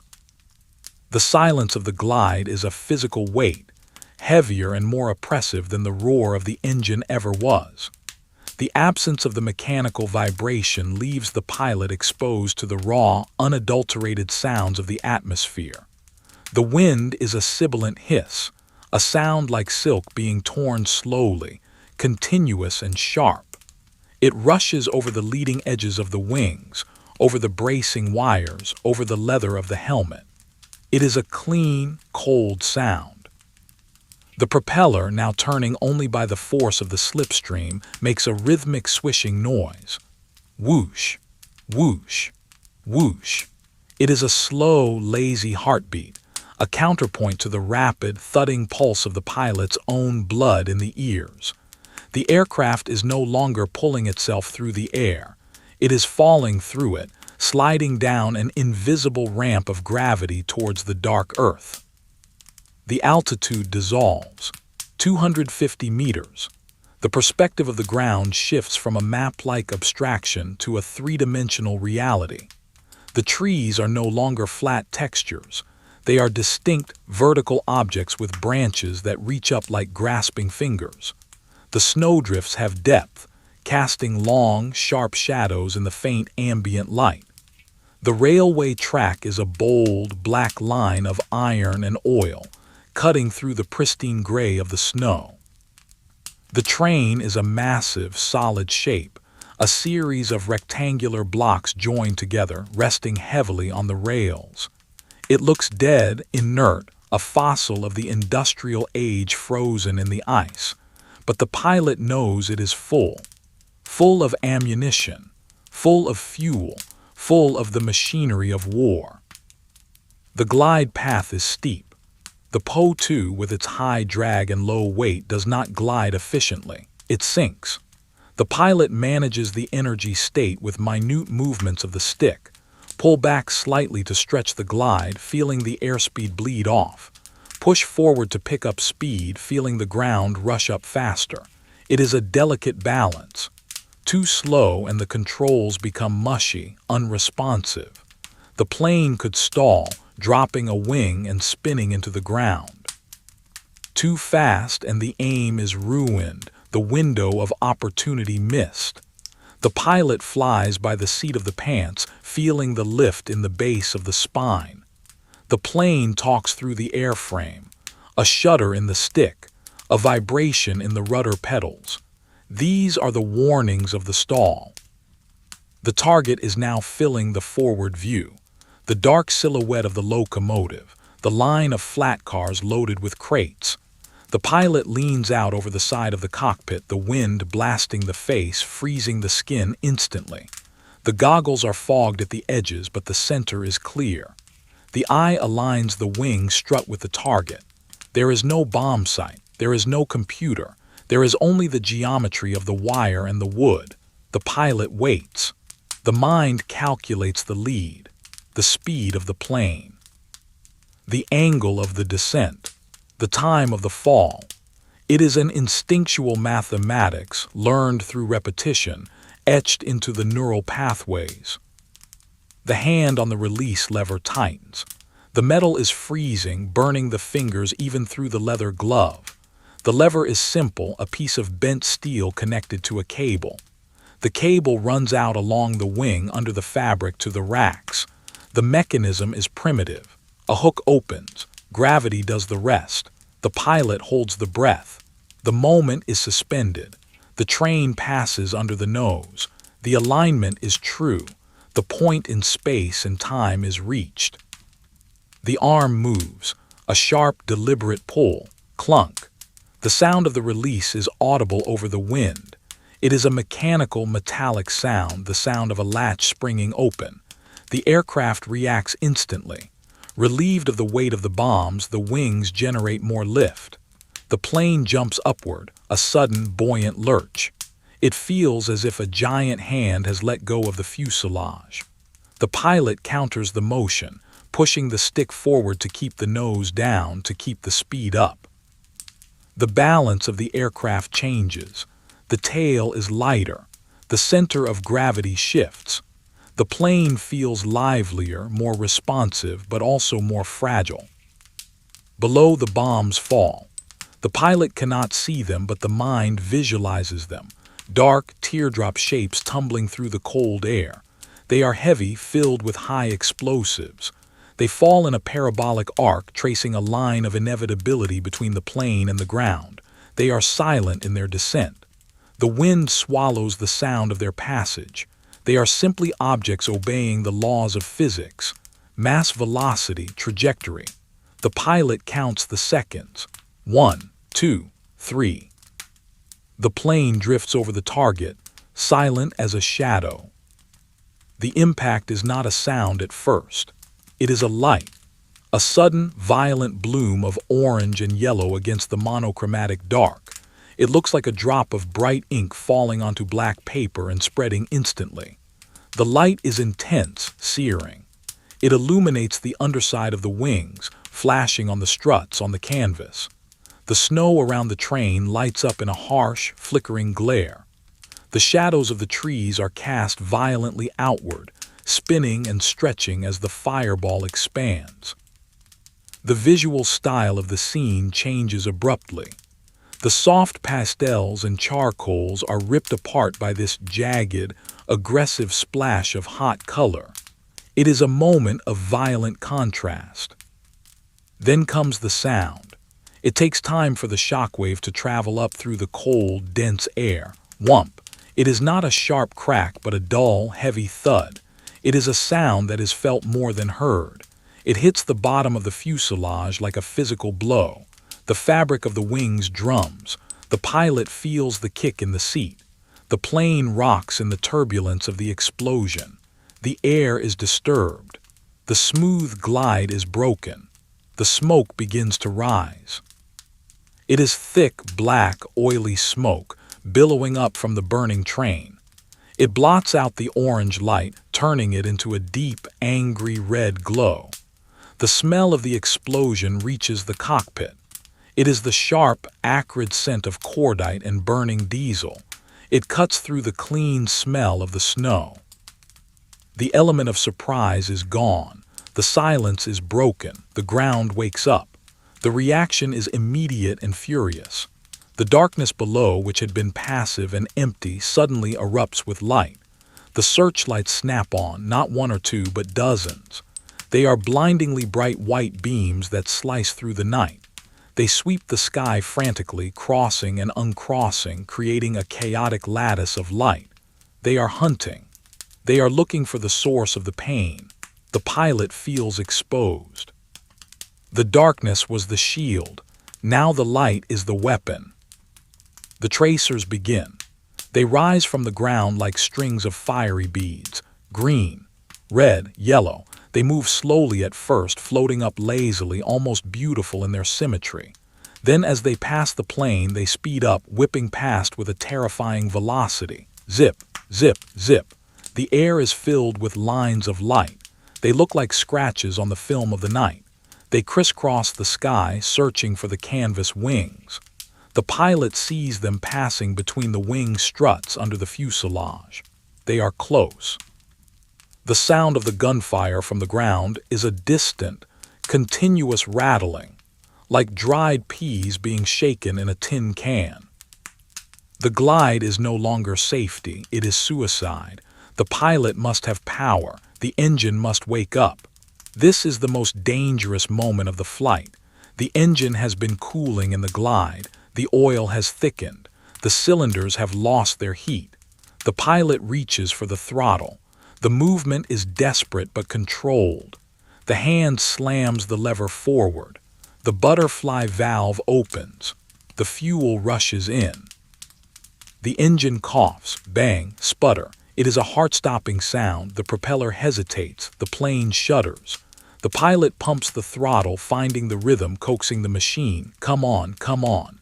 The blue flames at the exhaust stubs flicker, then die, then burst forth again. A massive cloud of black smoke erupts from the engine, trailing back over the cockpit. The engine catches. Roar. The noise returns. The 5 cylinders hammer into life. The vibration shakes the plane violently. The power surges. The pilot pulls the stick back. The nose rises. The descent is arrested. The plane begins to climb. But the climb is slow. The Po-2 is not a fighter. It cannot zoom away. It crawls through the air, a slow-moving target in a sky full of lead. The pilot banks the aircraft sharply. Left, right, jinking. It is an erratic, unpredictable path. The goal is to avoid the intersection of the searchlights. If a beam catches the plane, the others will converge.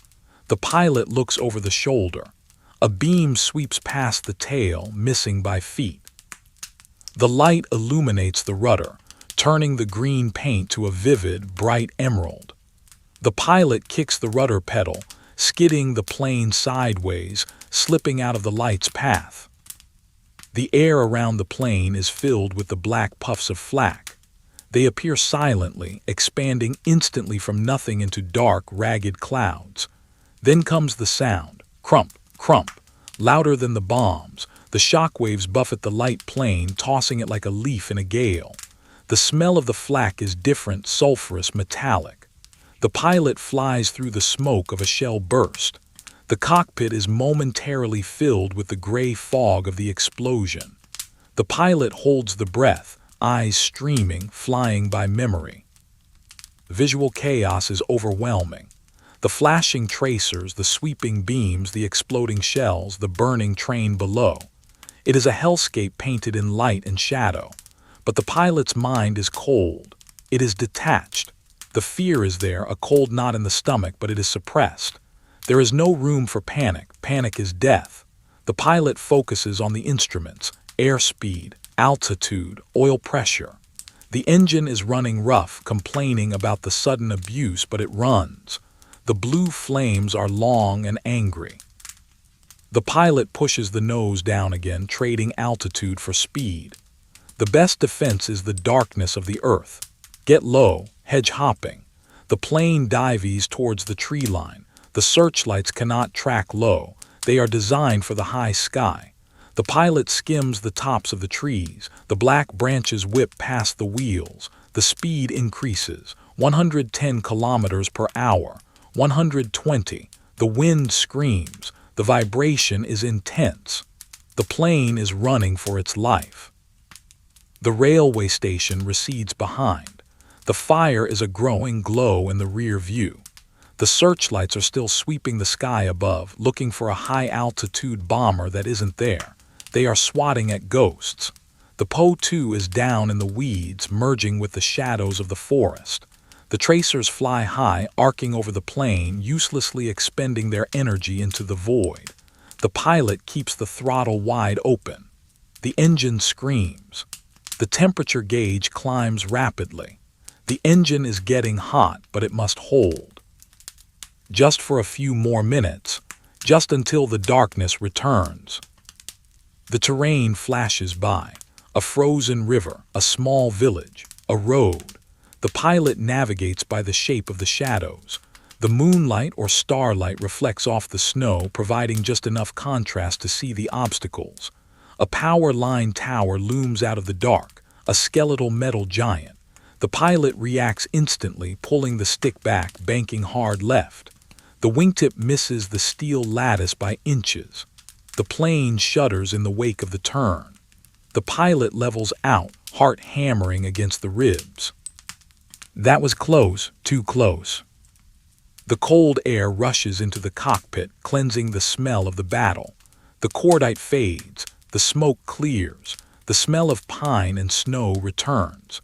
The noise of the guns falls behind, fading into a dull, distant rumble. The searchlights become vertical pillars of light on the horizon, no longer searching, just standing as monuments to the chaos. The darkness wraps around the plane again.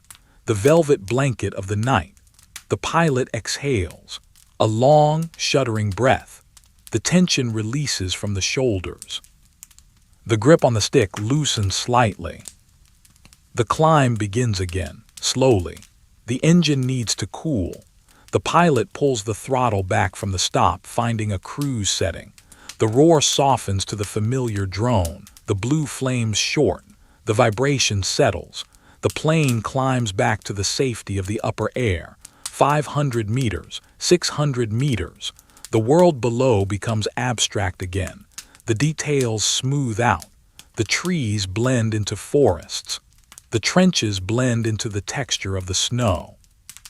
The pilot checks the aircraft. Is it damaged? The controls feel right. The engine instruments are steady. A quick glance at the wings. The fabric looks intact. There might be holes, small punctures from shrapnel or bullets, but the spars are holding. The canvas is tough. It can take a beating. The wires are still singing their song.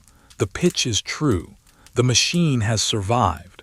the wood and wire held together against the steel and fire. The solitude returns. It is heavier now, colored by the adrenaline crash. The body feels drained, hollowed out. The cold rushes back in, reclaiming the territory it lost during the heat of the action. The sweat that formed under the heavy flight suit begins to cool. It turns clammy, then freezing. The wet clothes stick to the skin. The chill is deep, penetrating the bones. The pilot shivers violently, the teeth chattering uncontrollably. It is the aftershock, the body realizing what it just went through. The map case is opened. The red torch is clicked on for a second, a quick check of the heading. The return flight, east, towards the dawn that is still hours away. The wind is now a tailwind. It will push the plane home. The ground speed will be higher. The flight will be shorter, but it is still a long way. The emptiness of the steppe stretches out ahead, a vast, indifferent ocean of silence. The pilot turns off the light. The green eyes of the instruments take over. The memory of the explosion plays in the mind. The orange bloom, the spreading fire. It was a job, a delivery. There is no triumph, no joy, just the satisfaction of a task completed. The target was hit. The supplies will not reach the front. The war has been delayed by a fraction of a second. It is a war of attrition, and tonight the night witch chipped away a small piece of the enemy. The engine drone is a comfort now. It is the sound of life. It is the sound of going home. The pilot leans back, resting the head against the padded rim of the cockpit. The stars are overhead, unchanged. They did not blink at the destruction. They are eternal, cold, and distant. The pilot looks at them, seeking their indifference, to be like a star, to burn without feeling, to watch without judging. The landscape below is quiet again. The barking dog is miles behind. The sleeping villages are undisturbed. The plane is a ghost once more. It moves through the air without leaving a trace, save for the wake of the exhaust and the faint, fleeting shadow on the snow. The visual style returns to the soft, dark pastels. The jagged lines of the tracers are gone. The harsh white of the searchlights is a memory. The deep blues and grays dominate the canvas. The fuel gauge shows the consumption. The combat power used a lot of gas. The needle is lower than it should be. The pilot taps the glass. It settles. It will be tight. It is always tight. The pilot calculates. Reduce RPM by 50. Lean the mixture. Trade speed for range. The economy of survival. Every drop of fuel is a second of life. The pilot makes the adjustments. The engine note drops a semitone. The plane slows slightly. It is a long, slow drift home. The fatigue is a fog. It clouds the vision. It slows the thoughts. The pilot fights it, not yet, cannot sleep yet. The landing is the hardest part, the landing on the frozen, unlit field. The pilot forces the eyes to scan the horizon, look for the landmarks, the bend in the river, the shape of the forest. Stay alert. The cold helps. The pain in the toes is a sharp reminder of reality. The pilot focuses on the pain, uses it as an anchor. The wind buffets the plane. A gust hits the wing. The pilot corrects. The muscle memory is still there. The hands move without conscious thought. The machine and the human are fused. They are a single entity flying through the dark. The night witch, the wooden plane, the cold sky. The journey back is a mirror image of the journey out, but the weight is different. The bomb racks are empty. The plane is lighter, but the soul is heavier. The accumulation of the nights, of the fear, of the cold adds up. It is a burden that grows with every flight. The pilot carries it in the silence of the cockpit. There is no one to share it with. The mechanic will ask about the engine. The commander will ask about the target. But no one asks about the darkness. The blue exhaust flames flicker steadily. Flash, flash, flash. They are the metronome of the return. They count the moments. The pilot watches them, hypnotized. They are the fire that keeps the darkness at bay. They are the only warmth in the universe. The pilot huddles closer to the cockpit wall, imagining the heat of the metal. It is a phantom warmth, but it helps. The miles pass. The darkness rolls on. The story of the flight enters its quiet resolution phase. The climax is over. The denouement is the long, cold flight home. The open canvas plane flies on, a tiny speck of defiance in the vast, frozen empire of the night. The pilot breathes. The engine turns. The world waits. The return journey is defined by a different quality of silence. It is not the expectant silence of the outbound flight, nor the violent silence of the glide, but the exhausted silence of survival. The aircraft, lightened by the release of its burden, rides the air with a skittish, buoyant energy. But the pilot inside is heavy, weighed down by the crushing gravity of the adrenaline crash. The chemical surge that had sharpened the vision and warmed the blood during the attack has evaporated, leaving behind a hollow, aching void. The body, previously a tight coil of reaction, is now a sack of lead. The cold, which had been held at bay by the heat of the moment, rushes back in with a vengeance, claiming the territory of the flesh. It penetrates the layers of the quilted jacket, the wool sweater, the cotton tunic, finding the skin that is damp with the sweat of fear. The sweat cools instantly, turning into a clammy, freezing layer that clings to the ribs and the back. It is a profound, shivering chill that starts in the marrow and radiates outward, shaking the hands on the controls not with nerves, but with the primitive, uncontrollable tremors of hypothermia. The landscape below has reverted to the featureless abstraction of the steppe. The fires of the target area are far behind, a fading orange smudge on the horizon that is eventually swallowed by the curvature of the earth and the thickness of the night. The searchlights have ceased their sweeping. The flak has stopped its barking. The pilot is back in the void, crossing the invisible line that separates the enemy from the homeland. There is no physical marker for the front line in the sky, no wall, no fence, only a shift in the quality of the darkness. The darkness of the enemy territory felt hostile, watching, active. The darkness here over friendly ground feels indifferent, vast, and comatose. It is the darkness of a sleeping giant. The villages below are dark not because of discipline, but because of poverty and emptiness. The forests are deep pools of black ink, silent and uninhabited. The engine drone has shifted its timbre once again. It is no longer the aggressive roar of the climb or the desperate scream of the escape.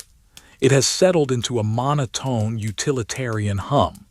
Drone, drone, drone. It is a flat, unvarying sound that acts as a sedative on the brain. The vibration is constant, a numbing massage that travels up the spine and into the base of the skull. The pilot struggles against the hypnosis of the rhythm. The eyelids feel heavy, coated with frost, dragging down over the burning, dry eyes. To close them is to invite disaster. To sleep is to die. The pilot forces the eyes to widen to scan the instrument panel to find a focal point in the green glow of the radium dials. The needle of the tachometer becomes an anchor. 1,600 RPM. Keep it there. Watch the vibration. If the needle wavers, wake up. The visual field is dominated by the blue exhaust flames. In the deep exhaustion of the return leg, they take on a surreal, mesmerizing quality. They are no longer just burning gases. They are living entities, spirits of fire accompanying the lonely wood plane. They dance and flicker, changing shape with every pulse of the engine. Sometimes they look like long, jagged knives of blue glass. Sometimes they look like flowing ribbons of silk. The pilot finds the gaze drifting towards them, drawn by the light, by the promise of heat that doesn't exist. The visual style of the moment is a study in deep indigo and violet. The charcoal darkness of the sky is stained by the light, creating a halo of bruised color around the nose of the aircraft. The propeller is a translucent shadow, a ghost disk that spins eternally, slicing the cold air into ribbons. Navigation becomes a burden of anxiety. The wind has shifted. It is now a tailwind, pushing the plane from behind, increasing the ground speed but also introducing a new variable to the dead reckoning. How strong is it? Is it pushing the plane south or north? The pilot cannot see the ground clearly enough to judge the drift. The snow is a blur of gray motion. The compass is the only truth, but the compass is fluid, unstable. The card swings in the alcohol, dipping and bobbing. The pilot must average the reading, steering a mental course through the oscillations. The fear of missing the airfield is a dull, gnawing stone in the stomach. To miss the field is to fly until the fuel runs out, and then to descend into the unknown darkness of the forest or the ravine. The fuel gauge is a simple glass tube on the upper wing. The pilot looks up.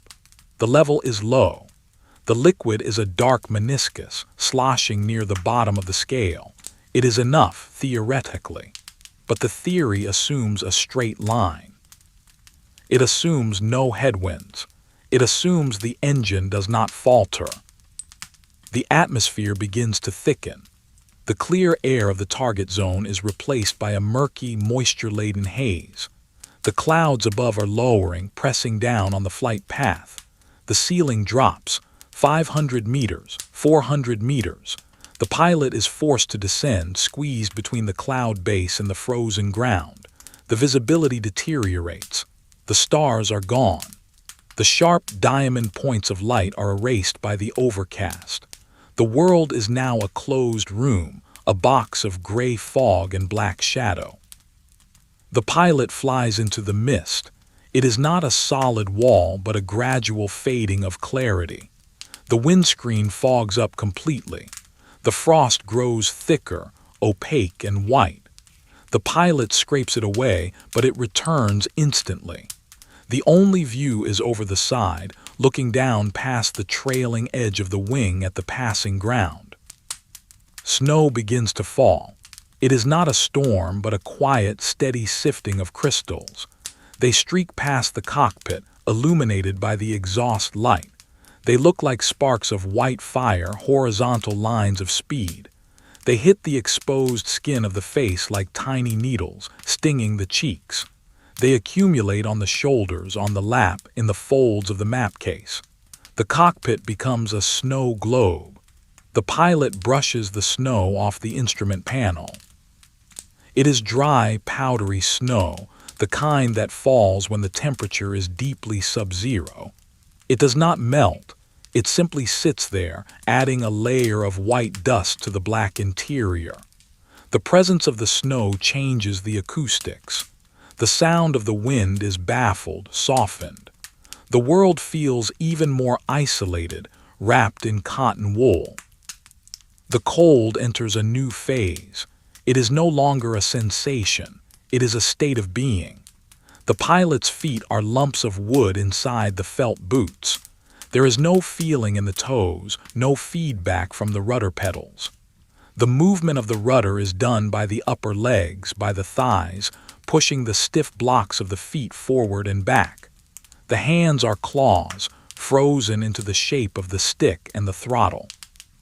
To move a finger requires a conscious command, a message sent down the nerve pathways that seems to take seconds to arrive. The pilot worries about frostbite, the white patches on the skin, the blackening, but there is nothing to be done. The only cure is the stove in the tent, and the tent is an hour away, maybe more. The mind begins to detach from the reality of the flight. The monotony of the engine drone creates a canvas for hallucinations. The pilot sees shapes in the darkness, a building that isn't there, a light that blinks and vanishes, a face in the cloud. It is pareidolia, the brain's attempt to find pattern in the chaos. The pilot hears voices, a fragment of a conversation, the voice of the mechanic, the voice of a mother, the sound of a choir singing a low, mournful hymn. The pilot shakes the head violently, the helmet rattling. Stop it.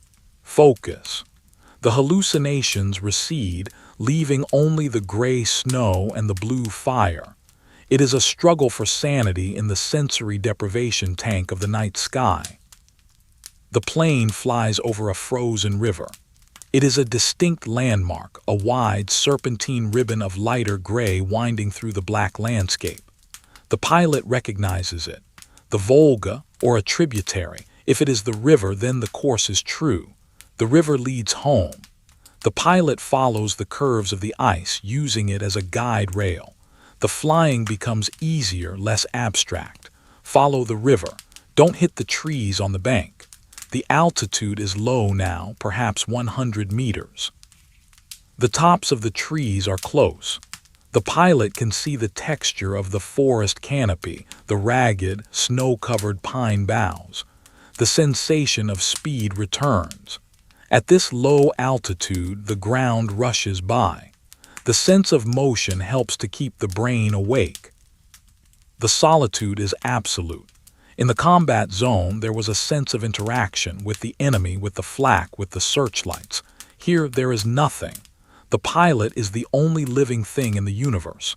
The rest of the squadron is scattered in the night, individual atoms of wood and canvas drifting in the dark. There is no radio, no voice to say, "I am here." No voice to say, "You are on course." The isolation is existential. It strips away the identity. The pilot is not a woman, not a soldier, not a hero. The pilot is a function, a biological component keeping the wings level. The history of the person is suspended. The future is uncertain. There is only the eternal present of the cockpit.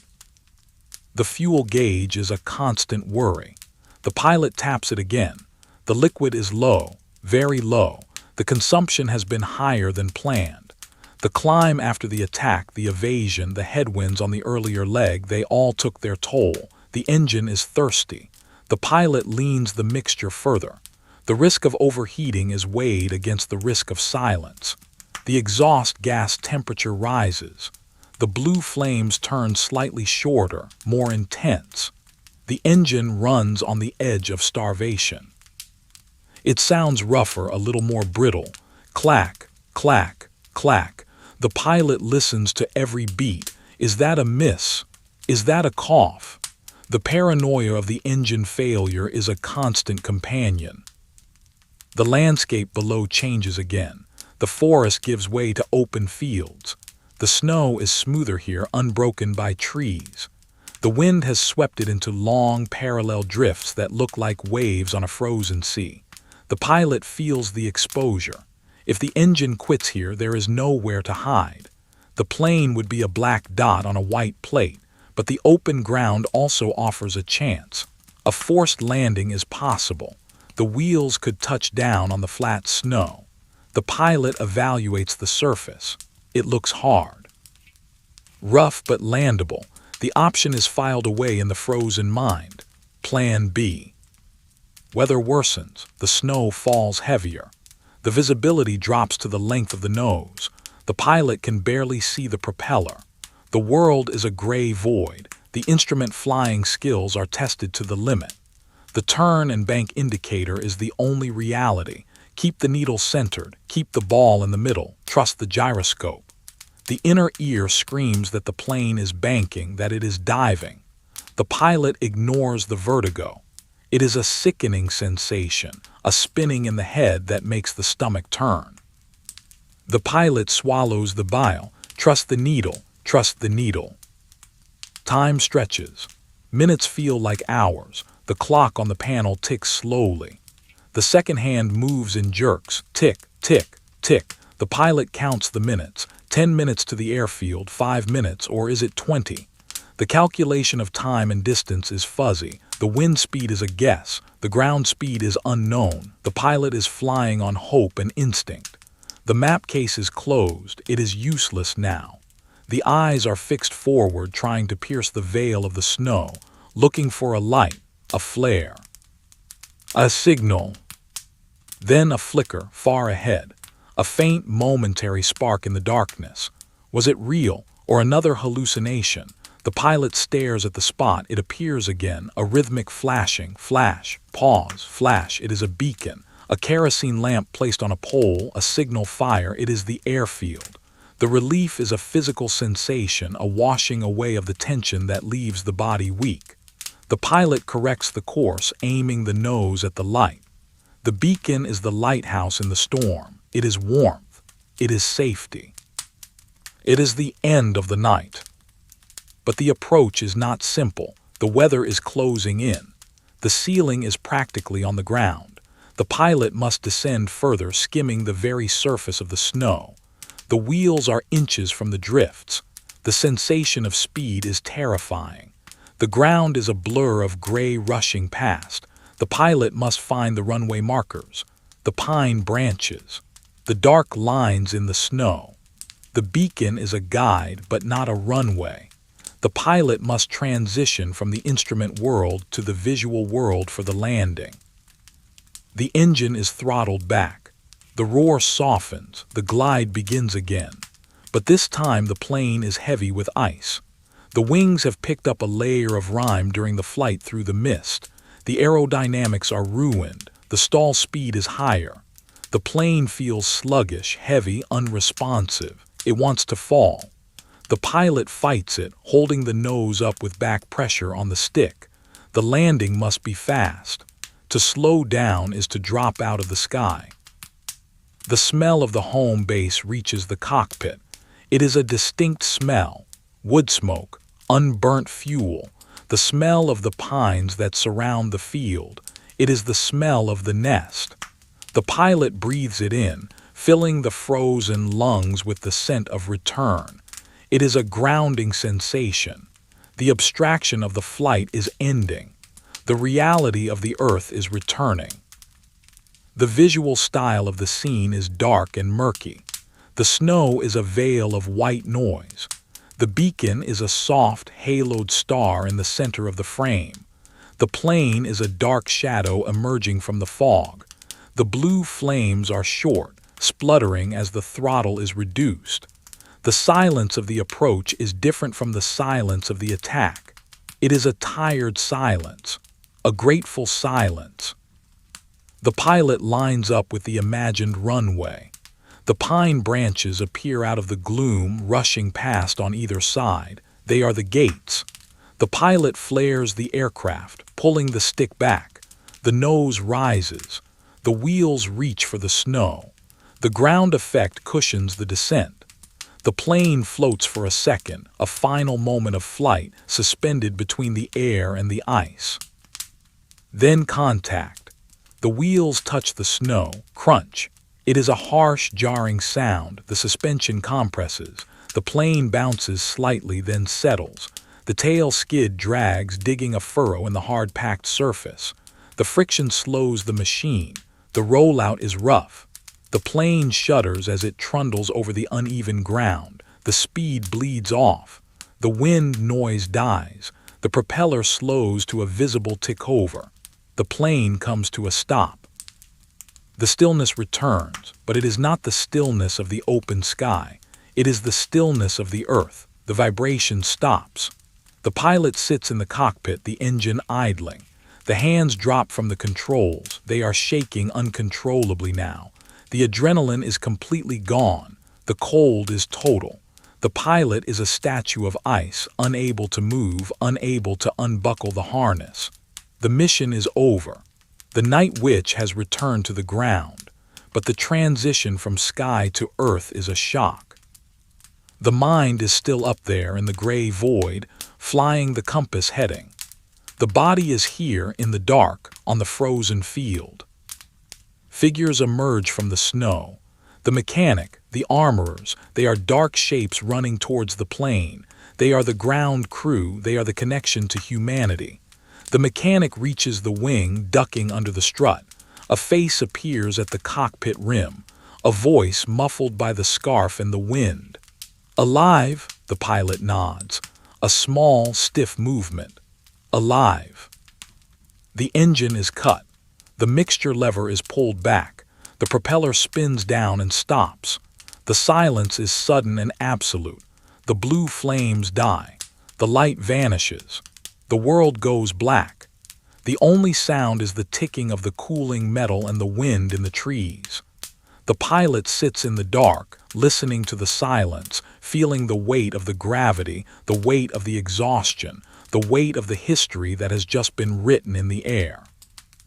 The canvas plane is a dead thing now, a collection of wood and wire resting on the snow. The spirit has left it. The pilot is just a frozen girl in a leather helmet, waiting to be thawed. The propeller has stopped.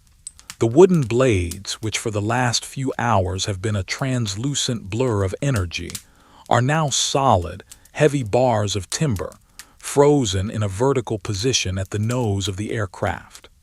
They are motionless, dead weight hanging from the engine shaft.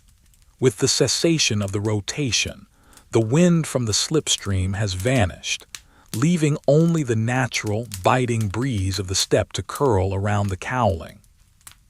The silence that follows the engine cut is not empty. It is a heavy, ringing silence, filled with the ghost of the vibration that still hums in the pilot's bones. The aircraft, a Po-2 of the 588th Night Bomber Regiment, sits on the snow like a discarded toy, dark and inert. The fabric of the wings, tight as a drum skin, is covered in a thin, rough layer of rime ice that sparkled in the air but now looks like dull, gray dust in the gloom. The pilot remains in the cockpit. There is no immediate movement. The transition from the dynamic environment of flight to the static reality of the ground is too abrupt for the body to process instantly. The mind is still flying, still calculating drift, still watching for the flash of tracers. The body is a statue of ice, encased in layers of leather, wool, and felt that have stiffened in the airstream. The pilot's hands are still curled around the control stick and the throttle quadrant, the fingers locked in a grip that has become a permanent shape. To let go requires a conscious, deliberate signal from the brain, a command that travels slowly down the frozen nerves. The pilot stares at the instrument panel. The radium dials are still glowing their faint, toxic green, but they are meaningless now. The airspeed is 0. The altitude is 0. The vertical speed is 0. The machine has no pulse. Outside, on the wing, the mechanic is a dark, bulky shadow. The mechanic does not rush. There is a rhythm to the ground cruise work that matches the rhythm of the flight, slow, methodical, enduring. The mechanic reaches into the cockpit, the quilted sleeve brushing against the pilot's shoulder. It is a tactile reminder of presence, a signal that the solitude is over. The mechanic's hand, gloved in grease-stained leather, finds the magneto switches and ensures they are off. Safety first. The potential for fire is always there. Then the mechanic taps the pilot's arm, a dull thud of leather on leather. It is the signal to disembark. The pilot tries to move. The first sensation is resistance. The flight suit has frozen into folds that do not want to bend. The knees are locked. The back is a solid plank of ache. The pilot reaches for the buckle of the harness. The metal is freezing, covered in a thin layer of frost. The fingers fumble with the latch. The dexterity is gone. The hands feel like boxing gloves, clumsy and thick. It takes 3 attempts to depress the release mechanism. Finally, with a sharp metallic click, the buckle springs open. The straps fall away, sliding over the shoulders, releasing the chest from the pressure that has held it for hours. The pilot takes a breath, a deep, ragged inhalation that fills the lungs with the smell of the ground, pine needles, damp snow, and unburnt fuel. Climbing out of the cockpit is a dangerous maneuver. The body has no center of gravity. The legs are numb, asleep from the hips down. The pilot grabs the rim of the cockpit, pulling the torso up. The muscles complain, stiff and cold. The pilot swings one leg over the side, searching for the step on the fuselage. The boot hits the wood with a hollow thud. The foot feels nothing. It is like walking on stilts. The pilot lowers the weight slowly, transferring the burden from the seat to the frozen earth. The mechanic reaches up, offering a hand for balance. The grip is firm. The pilot slides down the side of the plane, boots crunching into the snow. Standing is a shock. The ground is hard, unyielding. The vibration of the engine is replaced by the stillness of the planet. The pilot's knees buckle slightly, then lock. Gravity feels immense. The helmet, the parachute pack, the heavy boots, they all seem to weigh twice as much as they did before the flight. The pilot stands by the wing, swaying slightly, waiting for the equilibrium to return. The inner ear is still spinning, still banking in the dark. The world tilts, then rights itself.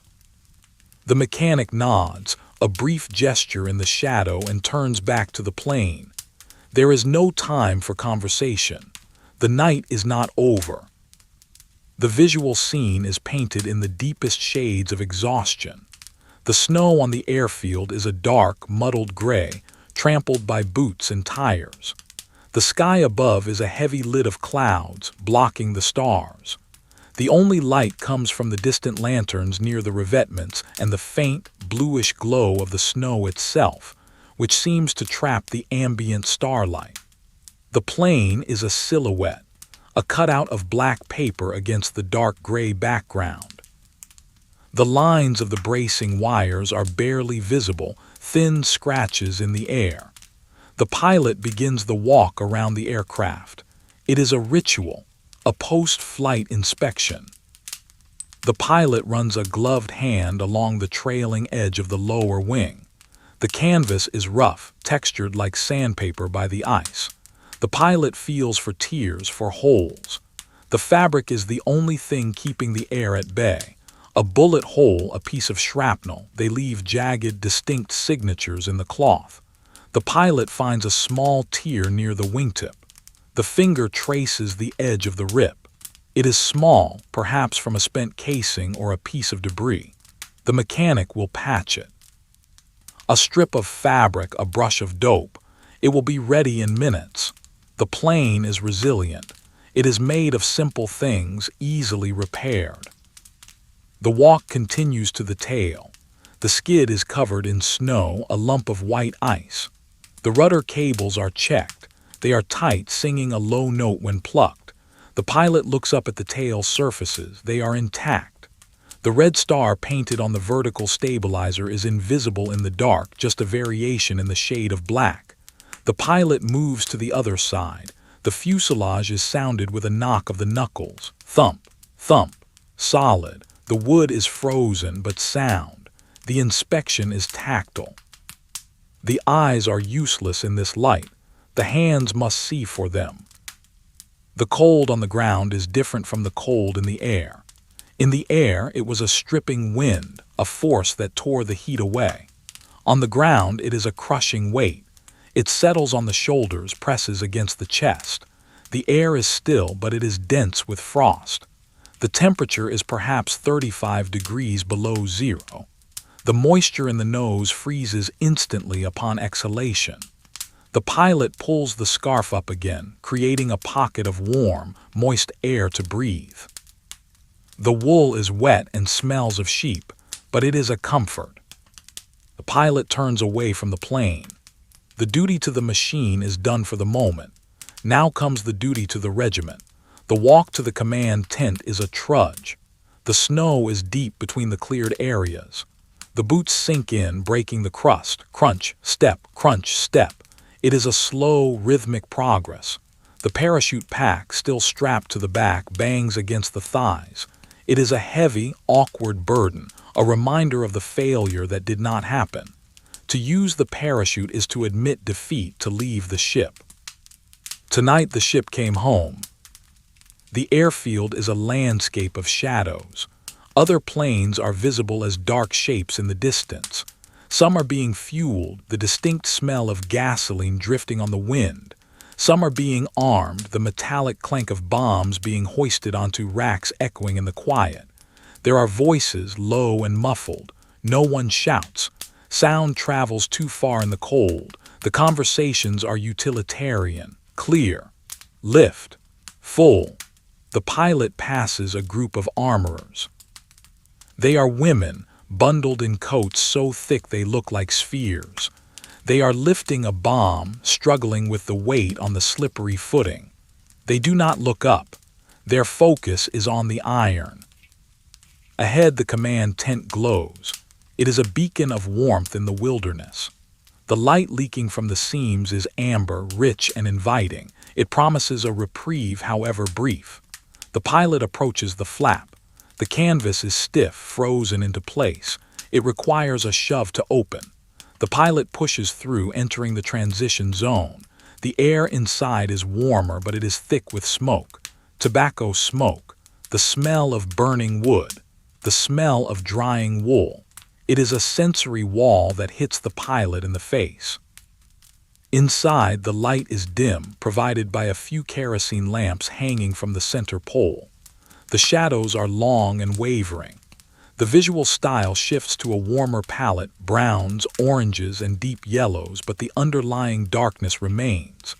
The corners of the tent are lost in gloom. The commander sits at a folding table, a map spread out before her. She looks up. Her face is tired, drawn, the eyes shadowed. She is a mirror of the pilot. The fatigue is shared. The pilot approaches the table. The movement is stiff, the walk of a marionette. The pilot salutes. It is a weary gesture, lacking the snap of the parade ground but retaining the respect of the front. Lieutenant reports mission complete, target struck, fires observed. The voice is raspy, dry. It sounds foreign to the pilot's own ears. The commander nods. She picks up a pencil. Any flak. Heavy over the railhead, searchlights active. The commander writes in the logbook. The scratch of the pencil on the paper is loud in the quiet tent. Scritch, scritch. The pilot signs the log. The hand shakes. The pencil feels like a twig that might snap. The signature is a jagged scrawl. It is done. The record is made. The pilot steps back.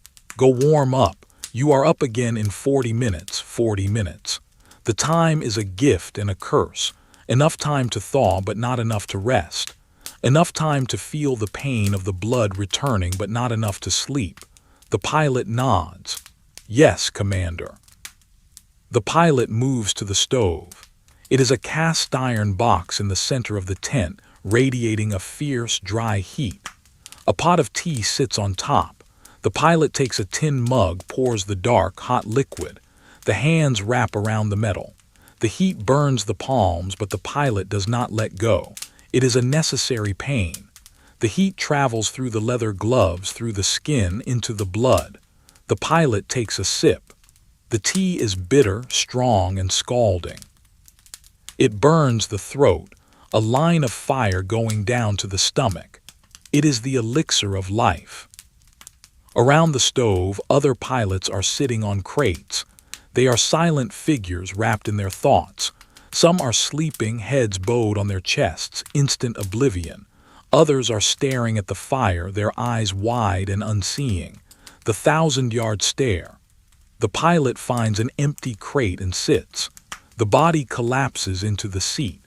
The parachute pack is unbuckled and set on the floor. The weight is gone, but the phantom weight remains. The pilot leans forward, elbows on knees, holding the mug with both hands, worshipping the stove. The thawing begins. It is not a pleasant process. It is a violent awakening of the nerves. The toes begin to throb. The ache turns into a burning sensation, as if the feet are being held in a fire.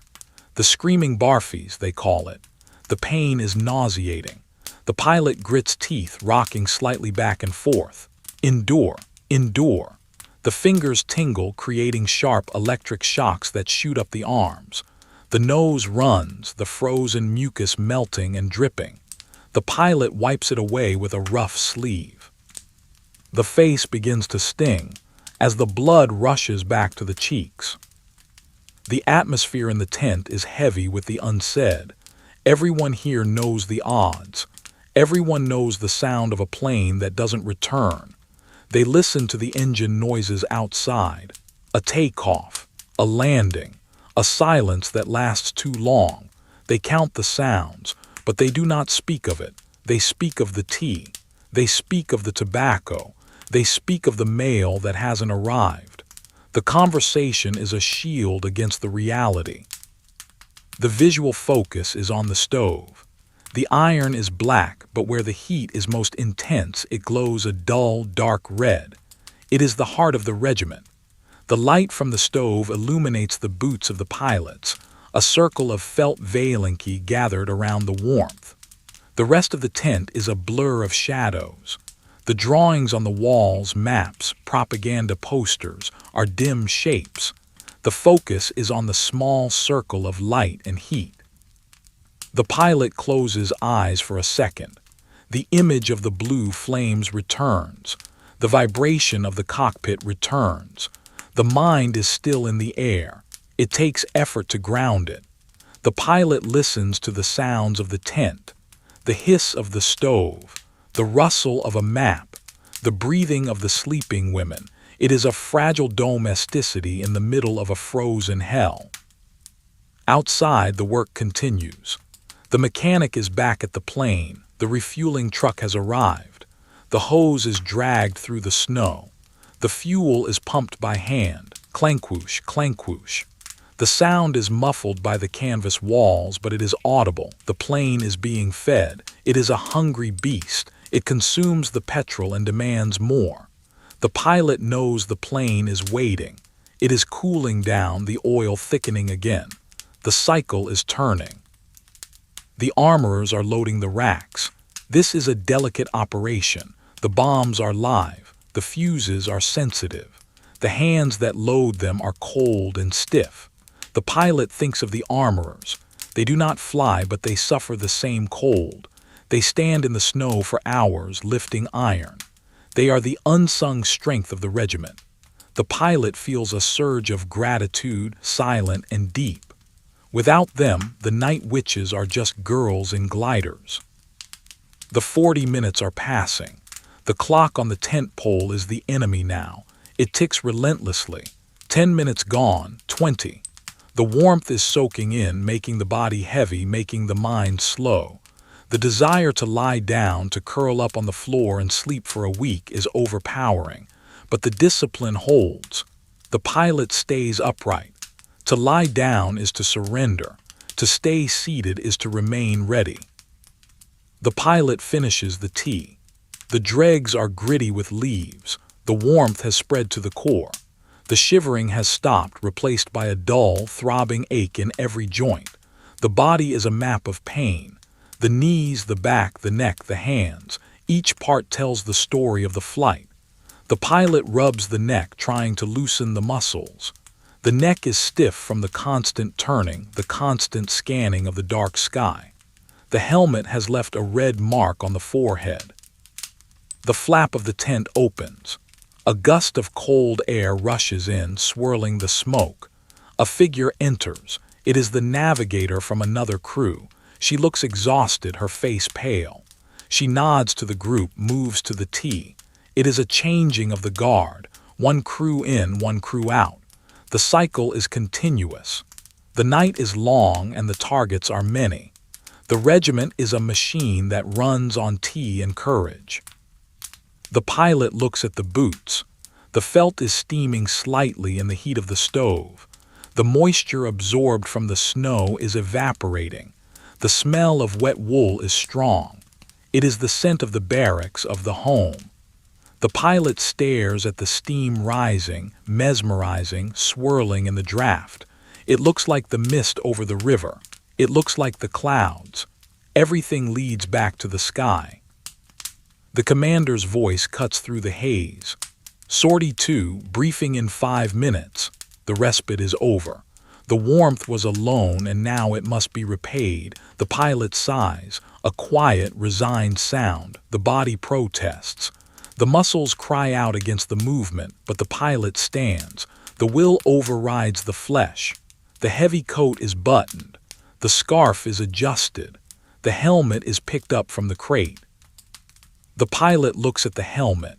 The leather is worn, cracked. The goggles are scratched. It is a mask. When it is put on, the human disappears and the night witch returns. The pilot holds it for a moment, feeling the weight of the identity, then pulls it on. The ears are covered. The world becomes muffled again. The transition has begun. The pilot is leaving the earth once more. The walk back to the plane will be harder this time. The cold will feel sharper after the warmth. The darkness will feel deeper, but the machine is waiting. The canvas plane is ready. The pilot turns to the flap. The amber light is left behind. The blue darkness awaits. The cycle continues. The loop remains unbroken. The silence of the snow prepares to receive the footsteps again. The flap of the command tent drops back into place, sealing the amber warmth inside and leaving the pilot standing once again in the absolute, crushing blue of the exterior night. The transition is violent in its silence. The heat, which had briefly begun to thaw the frozen layers of the uniform, is stripped away in seconds, replaced by a cold that feels sharper and more malicious than before. The moisture on the eyelashes, melted by the stove, freezes instantly, gluing the lids together for a terrifying moment before they are forced open. The steam rising from the felt boots vanishes, the moisture turning into a fine rime that coats the wool in white dust. The pilot stands still, adjusting the equilibrium, letting the eyes dilute the darkness, letting the pupils expand to drink in the faint, gray light of the snow. The walk back to the aircraft is a study in resistance. The snow seems to have deepened in the short interval of the briefing. It clings to the valancy, heavy and adhesive. Each step is a separate negotiation with gravity. Lift the leg, swing the weight, plant the foot, shift the balance. The sound of the boots crunching through the crust is the only auditory input, a dry, rhythmic friction that echoes in the hollow space of the helmet. Crunch, crunch, crunch. The rhythm is slower now, the cadence dragging. The energy reserves are depleted. The body is running on the fumes of duty, a mechanical propulsion that overrides the biological demand for rest. The airfield is a graveyard of shadows. The other aircraft, parked in their revetments, loom out of the gloom like prehistoric beasts sleeping in the ice. They are silent, dark shapes, their wings spread in a frozen embrace of the air. The pilot passes them, feeling a strange kinship with the wood and wire. They are all waiting. They are all cold. They are all temporary residents of this frozen plain. The smell of the air is distinct, a layering of ozone, pine resin, and the metallic tang of aviation fuel that hangs low over the ground, trapped by the heavy inversion layer. It is the scent of the workspace, stripping away any memory of the domestic warmth left behind in the tent. Ahead, the specific machine waits, the Po-2, the Kukuruznik. It sits where it was left, but it has changed. It is no longer the light, buoyant glider that returned from the first sortie. It has been fed. The fuel tank in the upper wing is full, sloshing with heavy petrol. Under the wings, the racks are occupied again. The dark, cylindrical shapes of the bombs hang there, adding their dead weight to the airframe. The plane looks lower on its suspension, squatting on the snow, burdened. The mechanic is there, a shadow moving against the shadow of the fuselage. The mechanic is wiping the windscreen, a futile gesture against the frost, but a gesture of care nonetheless. The rag moves in circles, leaving faint, smeared streaks on the celluloid. The pilot approaches the wing. The hand reaches out to touch the strut. The wood is cold, draining the heat from the glove instantly. It is a handshake with the instrument of fate. The pilot climbs up. The ascent is clumsy. The muscles in the legs are stiff, firing with a delay. The boot slips on the wing root, finding purchase only on the second try. The pilot drags the body up and over the rim of the cockpit, sliding down into the dark well of the fuselage.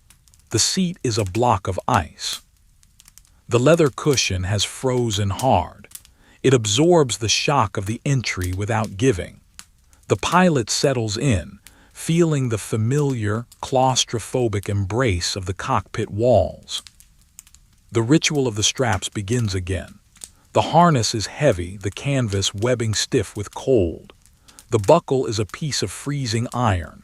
The fingers fumble, thick and senseless inside the gloves. It takes time. The pilot stares at the hands as if they belong to someone else, watching them struggle with the simple mechanics of the latch. Finally, the click. The pilot is secured. The bond is re-established. The pilot and the plane are one entity again. The map case is adjusted on the knees. The flashlight is checked. The world narrows down to the span of the wings and the circle of the propeller. Contact. The word is a whisper lost in the scarf.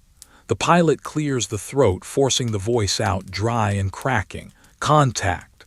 The mechanic acknowledges from the gloom. The prop is pulled. The engine resists. It has cooled down. The oil has thickened again. It does not want to wake. The mechanic pulls again and again. The sound of the compression is a wheezing gasp. Chuff, chuff. The pilot waits, hand on the magneto, hand on the throttle. Patience. The night is long. The cold is infinite. Finally, a spark. A bang. The engine catches, spitting blue fire, coughing smoke, shaking the airframe with a violent shudder. The vibration returns. It travels up the spine, a familiar, numbing frequency. The life of the machine is rekindled.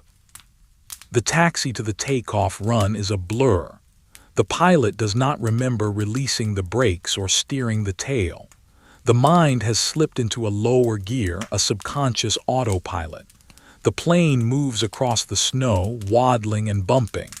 The blue exhaust flames are the only reality, lighting up the drifts in flashing stroboscopic bursts.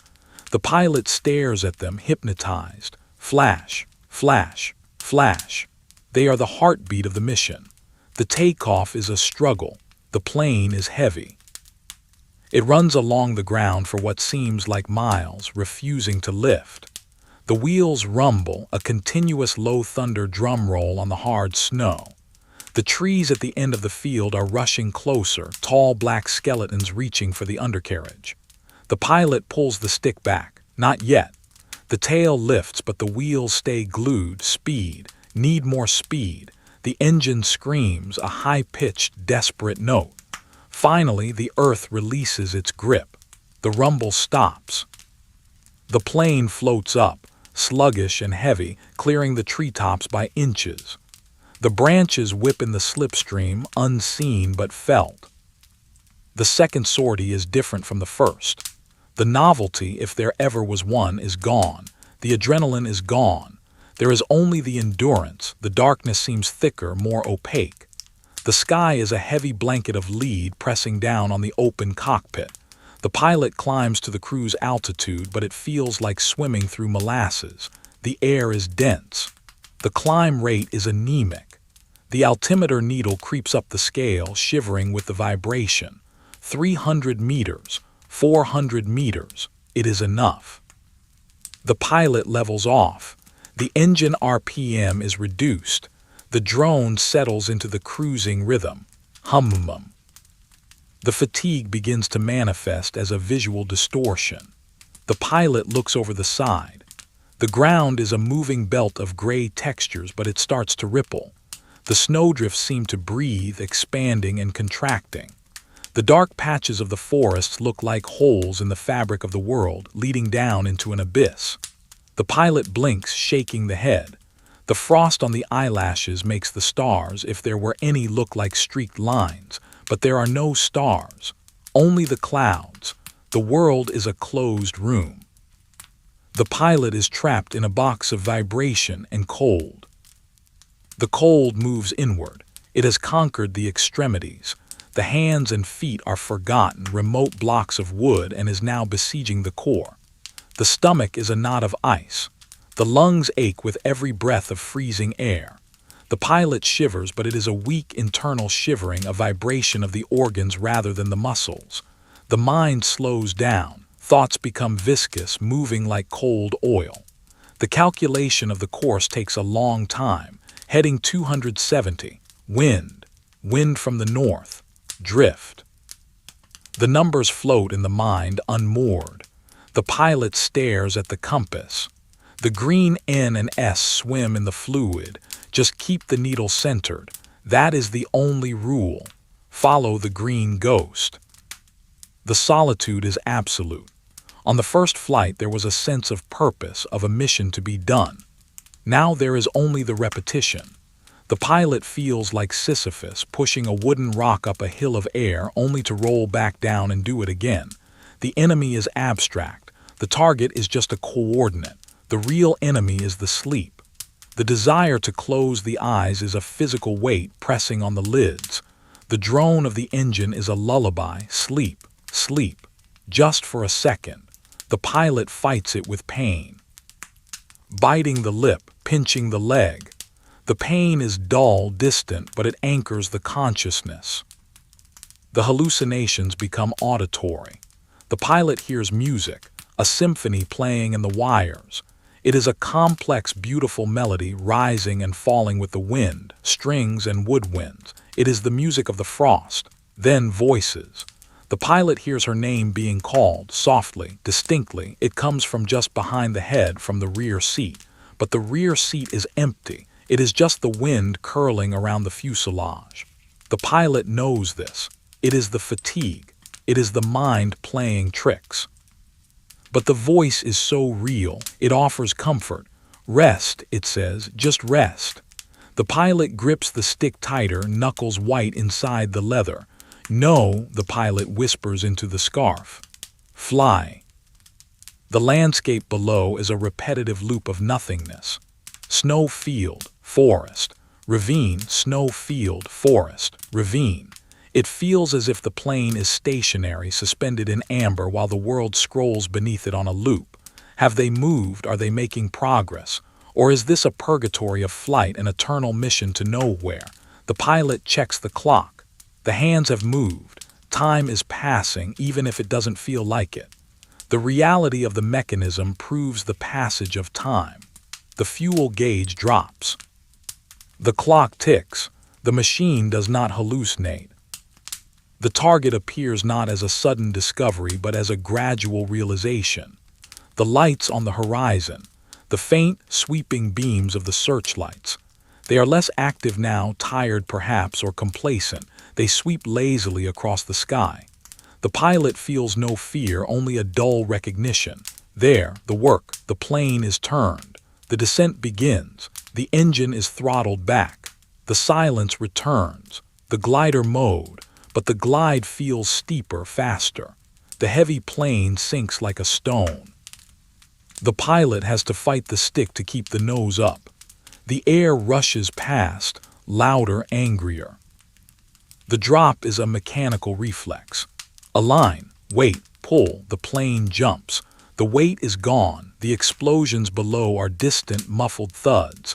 The flash of light is annoying, hurting the tired eyes. The pilot turns away, banking steeply, avoiding the inevitable searchlight.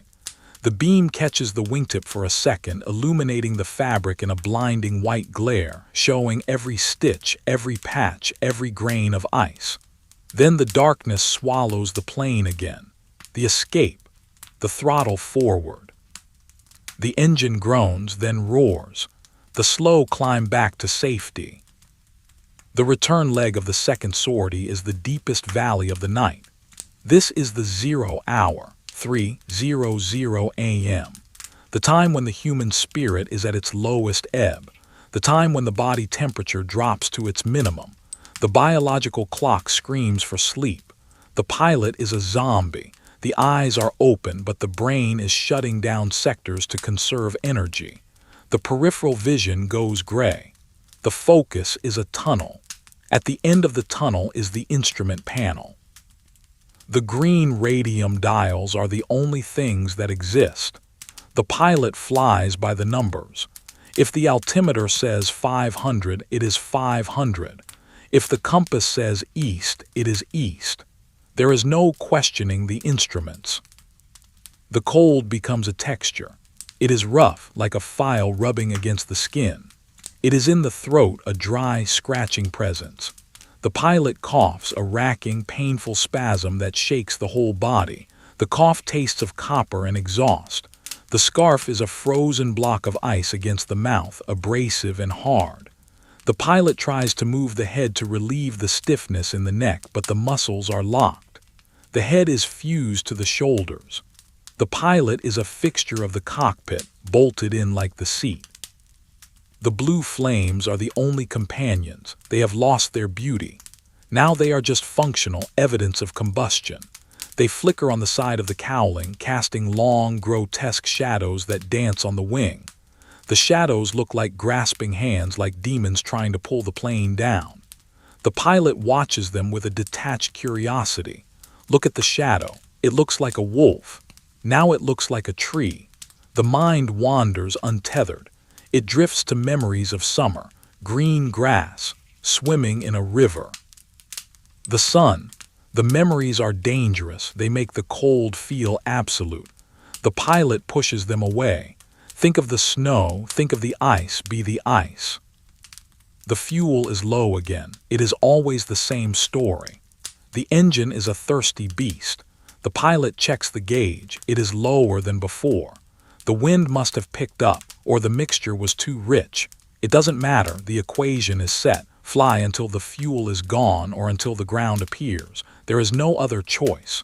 The pilot leans the mixture until the engine runs rough, stuttering slightly, saving every drop. The vibration changes, becoming a jagged, uneven rhythm. Clack-thud, clack-thud. It is the heartbeat of a dying animal. The pilot listens to it, willing it to continue. The darkness of the cockpit is total, save for the green eyes of the dials and the blue flash of the exhaust. The pilot is invisible, even to herself. If she looked in a mirror, she would see only a mask of leather and goggles, frosted white. The human being inside is gone, replaced by the function of flight. The night witch is not a person. She is a phenomenon. She is the wind in the wires. She is the silence of the glide. She is the drop of the bomb. The landscape below is a blur of gray. The eyes can no longer distinguish features. The trees and the snow blend into a single murky texture. The pilot navigates by faith. Faith in the clock, faith in the compass, faith in the mechanic who set the rudder trim. The plane flies straight because it was built to fly straight. The inherent stability of the design is saving the pilot. The Po-2 wants to fly. It corrects the small errors of the exhausted hands. It dips a wing and brings it back. It rides the turbulence like a cork. The thought of the landing is a distant, abstract concept. The idea that the flight will end seems impossible. The flight is eternal. The darkness is eternal. The pilot cannot imagine the earth. There is only the sky, the wind, and the noise. The ground is a myth, but the clock says otherwise. The time is coming. The fuel is ending. The descent must happen. The pilot begins to look for the beacon. The eyes strain against the frost, against the tears, against the gray fog. Where is it? The small spark, the lighthouse. The panic begins to rise, a cold bubble in the chest. Lost, am I lost? The pilot checks the compass. The heading is true, it must be there. The mind replays the route, the river, the forest, the field, it should be there. Then the light, fainter this time, weaker. Or maybe the eyes are just weaker. A tiny, pulsing pinprick in the vast black cloth, the airfield. The pilot feels no joy, only a grim satisfaction, found it. The nose is pointed at the light, the throttle is reduced. The descent begins. The heavy, ice-laden plane sinks towards the snow. The wires sing their high-pitched song of speed. The ground rushes up. The transition from air to ground is a blur. The flare, the float, the crunch, the plane is down. It rolls through the snow, shaking, rattling, slowing. The vibration dies, the wind dies, the propeller stops. The silence falls again. The second loop is closed. The pilot sits in the cockpit motionless. The exhaustion is total. The body has nothing left to give. The pilot is a shell, empty and frozen. Outside, the world is exactly as it was. The snow, the dark trees, the gray sky. The only difference is the silence. The pilot breathes, a cloud of steam rising in the still air. The heart beats slow and heavy. Thump, thump. The pilot waits for the mechanic, waits for the ladder, waits for the command to move. But for a moment, the pilot just sits, suspended in the quiet, listening to the cooling tick of the metal and the immense, heavy silence of the Russian night. The propeller has ceased its rotation. The wooden blades are stationary now, locked in a vertical alignment that mimics the standing trunks of the distant birch trees. The engine, the iron heart of the machine that has hammered out its rhythm for the duration of the night, is finally silent. It ticks softly as it cools, the metal contracting in the freezing air. Tick, tick, tick. It is the sound of energy dissipating, of heat surrendering to the overwhelming entropy of the step. The aircraft, a dark, heavy shape against the lighter gray of the snow-covered field, sits motionless. It is no longer a creature of the air. It is a structure of wood and canvas, grounded by gravity, covered in a thin, rough skin of rime ice that dulls the paint and turns the surfaces into a textured, matte charcoal. The pilot remains in the cockpit. There is no movement. The stillness is absolute. The transition from the dynamic, vibrating world of flight to the static, silent world of the ground is too vast to bridge in a single moment. The body is still vibrating with the phantom frequency of the engine. The hands are still curled around the controls, the leather of the gloves frozen into the shape of the grip. The eyes are open, staring through the fogged windscreen at the dark blur of the nose cowling, but they are not seeing. They are fixed on a point in the middle distance, a point that exists only in the memory of the flight.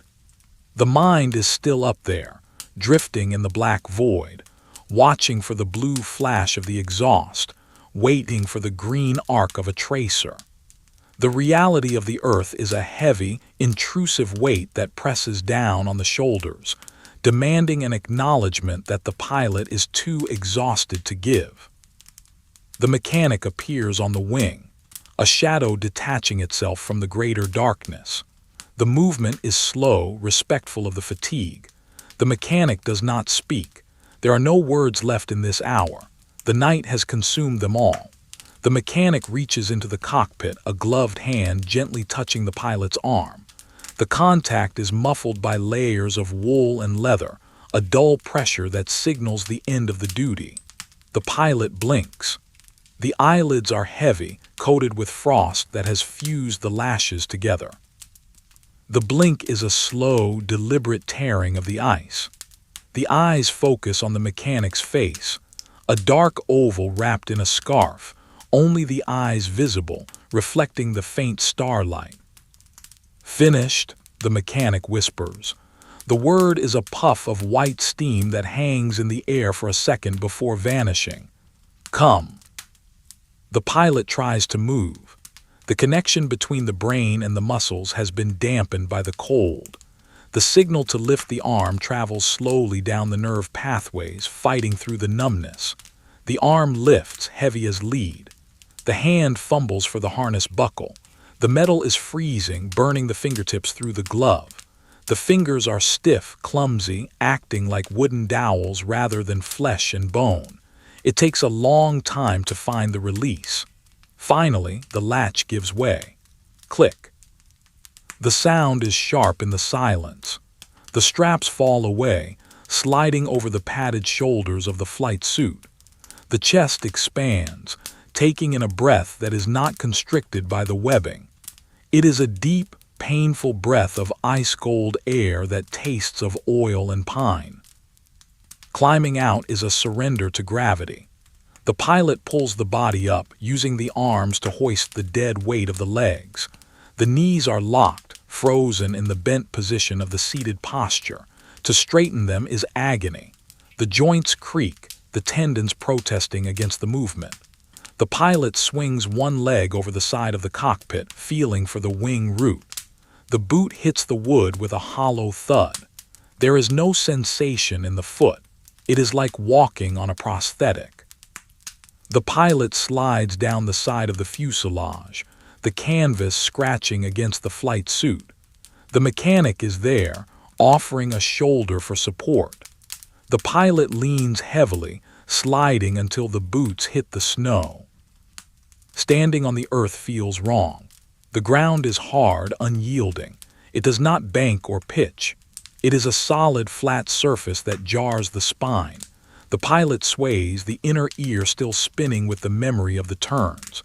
The world tilts slightly to the left, then rights itself.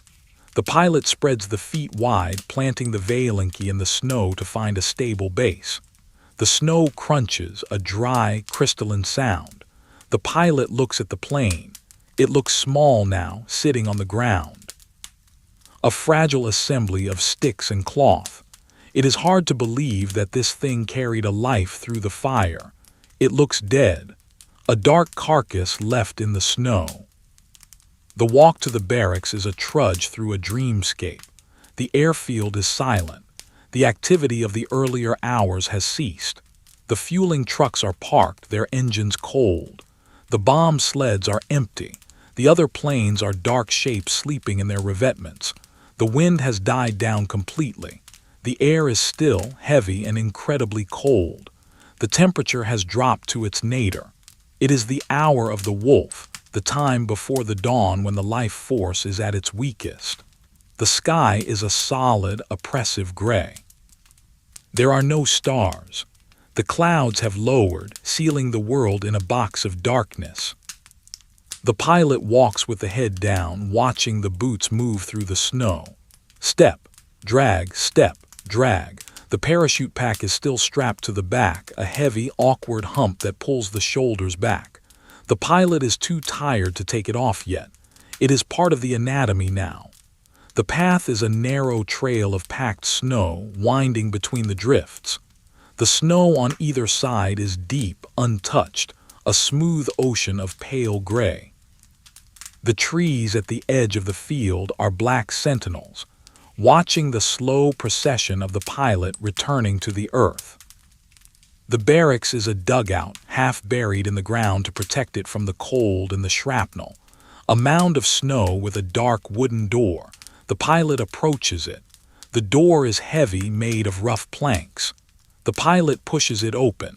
It groans on frozen hinges. A curtain of heavy felt hangs behind the door, a second barrier against the winter. The pilot pushes through the curtain, stumbling slightly into the sudden warmth. The atmosphere inside the dugout is a physical wall. It is thick, humid, and smells of humanity. It smells of damp wool, of drying leather, of cheap tobacco, of sawdust, and of the carbon dioxide of 50 sleeping women. It is a primal, earthy smell, the scent of a den. The air is warm compared to the outside, heated by a brick stove at the far end and the body heat of the sleepers. The light is dim, provided by a single kerosene lantern turned low, casting long, wavering shadows on the log walls. The visual style shifts to deep browns, ochres, and warm grays. The sharp, blue tones of the outside world are gone, replaced by this muddy, subterranean palette. The pilot stands by the door for a moment, letting the eyes adjust. The room is filled with rows of wooden bunks, 2 tiers high. They are filled with shapeless mounds of blankets. The sound of breathing fills the space, a rhythmic, collective sighing. Some snore softly, some murmur in their sleep. It is the sound of deep, exhausted unconsciousness. The pilot feels like an intruder, a ghost from the upper world entering the sanctuary of the living. The process of undressing is a slow, methodical shedding of the skin. The pilot moves to a bench near the stove. The movements are automatic, stripped of conscious thought. First, the helmet. The strap is unbuckled. The leather is pulled off the head. The sensation of the air on the scalp is shocking. The hair is matted, damp with sweat. The ears, suddenly uncovered, hear the sounds of the room with a new clarity. The hiss of the lantern, the crackle of the wood in the stove. The helmet is placed on the bench. It sits there, a hollow leather shell, retaining the shape of the pilot's skull. Next, the gloves. They are stiff, frozen into claws. The pilot pulls them off finger by finger. The hands underneath are pale, the knuckles red and swollen. They shake uncontrollably. The fine motor control is gone. The pilot rubs them together, a dry, rasping sound. Then the parachute. The harness is unclipped. The heavy pack is shrugged off. It hits the floor with a thud. The pilot feels a sudden sense of weightlessness, as if she might float away. The back aches where the pack had pressed against the spine. The coat, the quilted telegraphica. The buttons are difficult, the fingers fumble. Finally, the jacket is open. The pilot shrugs it off, revealing the wool sweater underneath. The sweater is damp, smelling of the cockpit. The pilot shivers. The warmth of the room is reaching the skin, but the core is still frozen.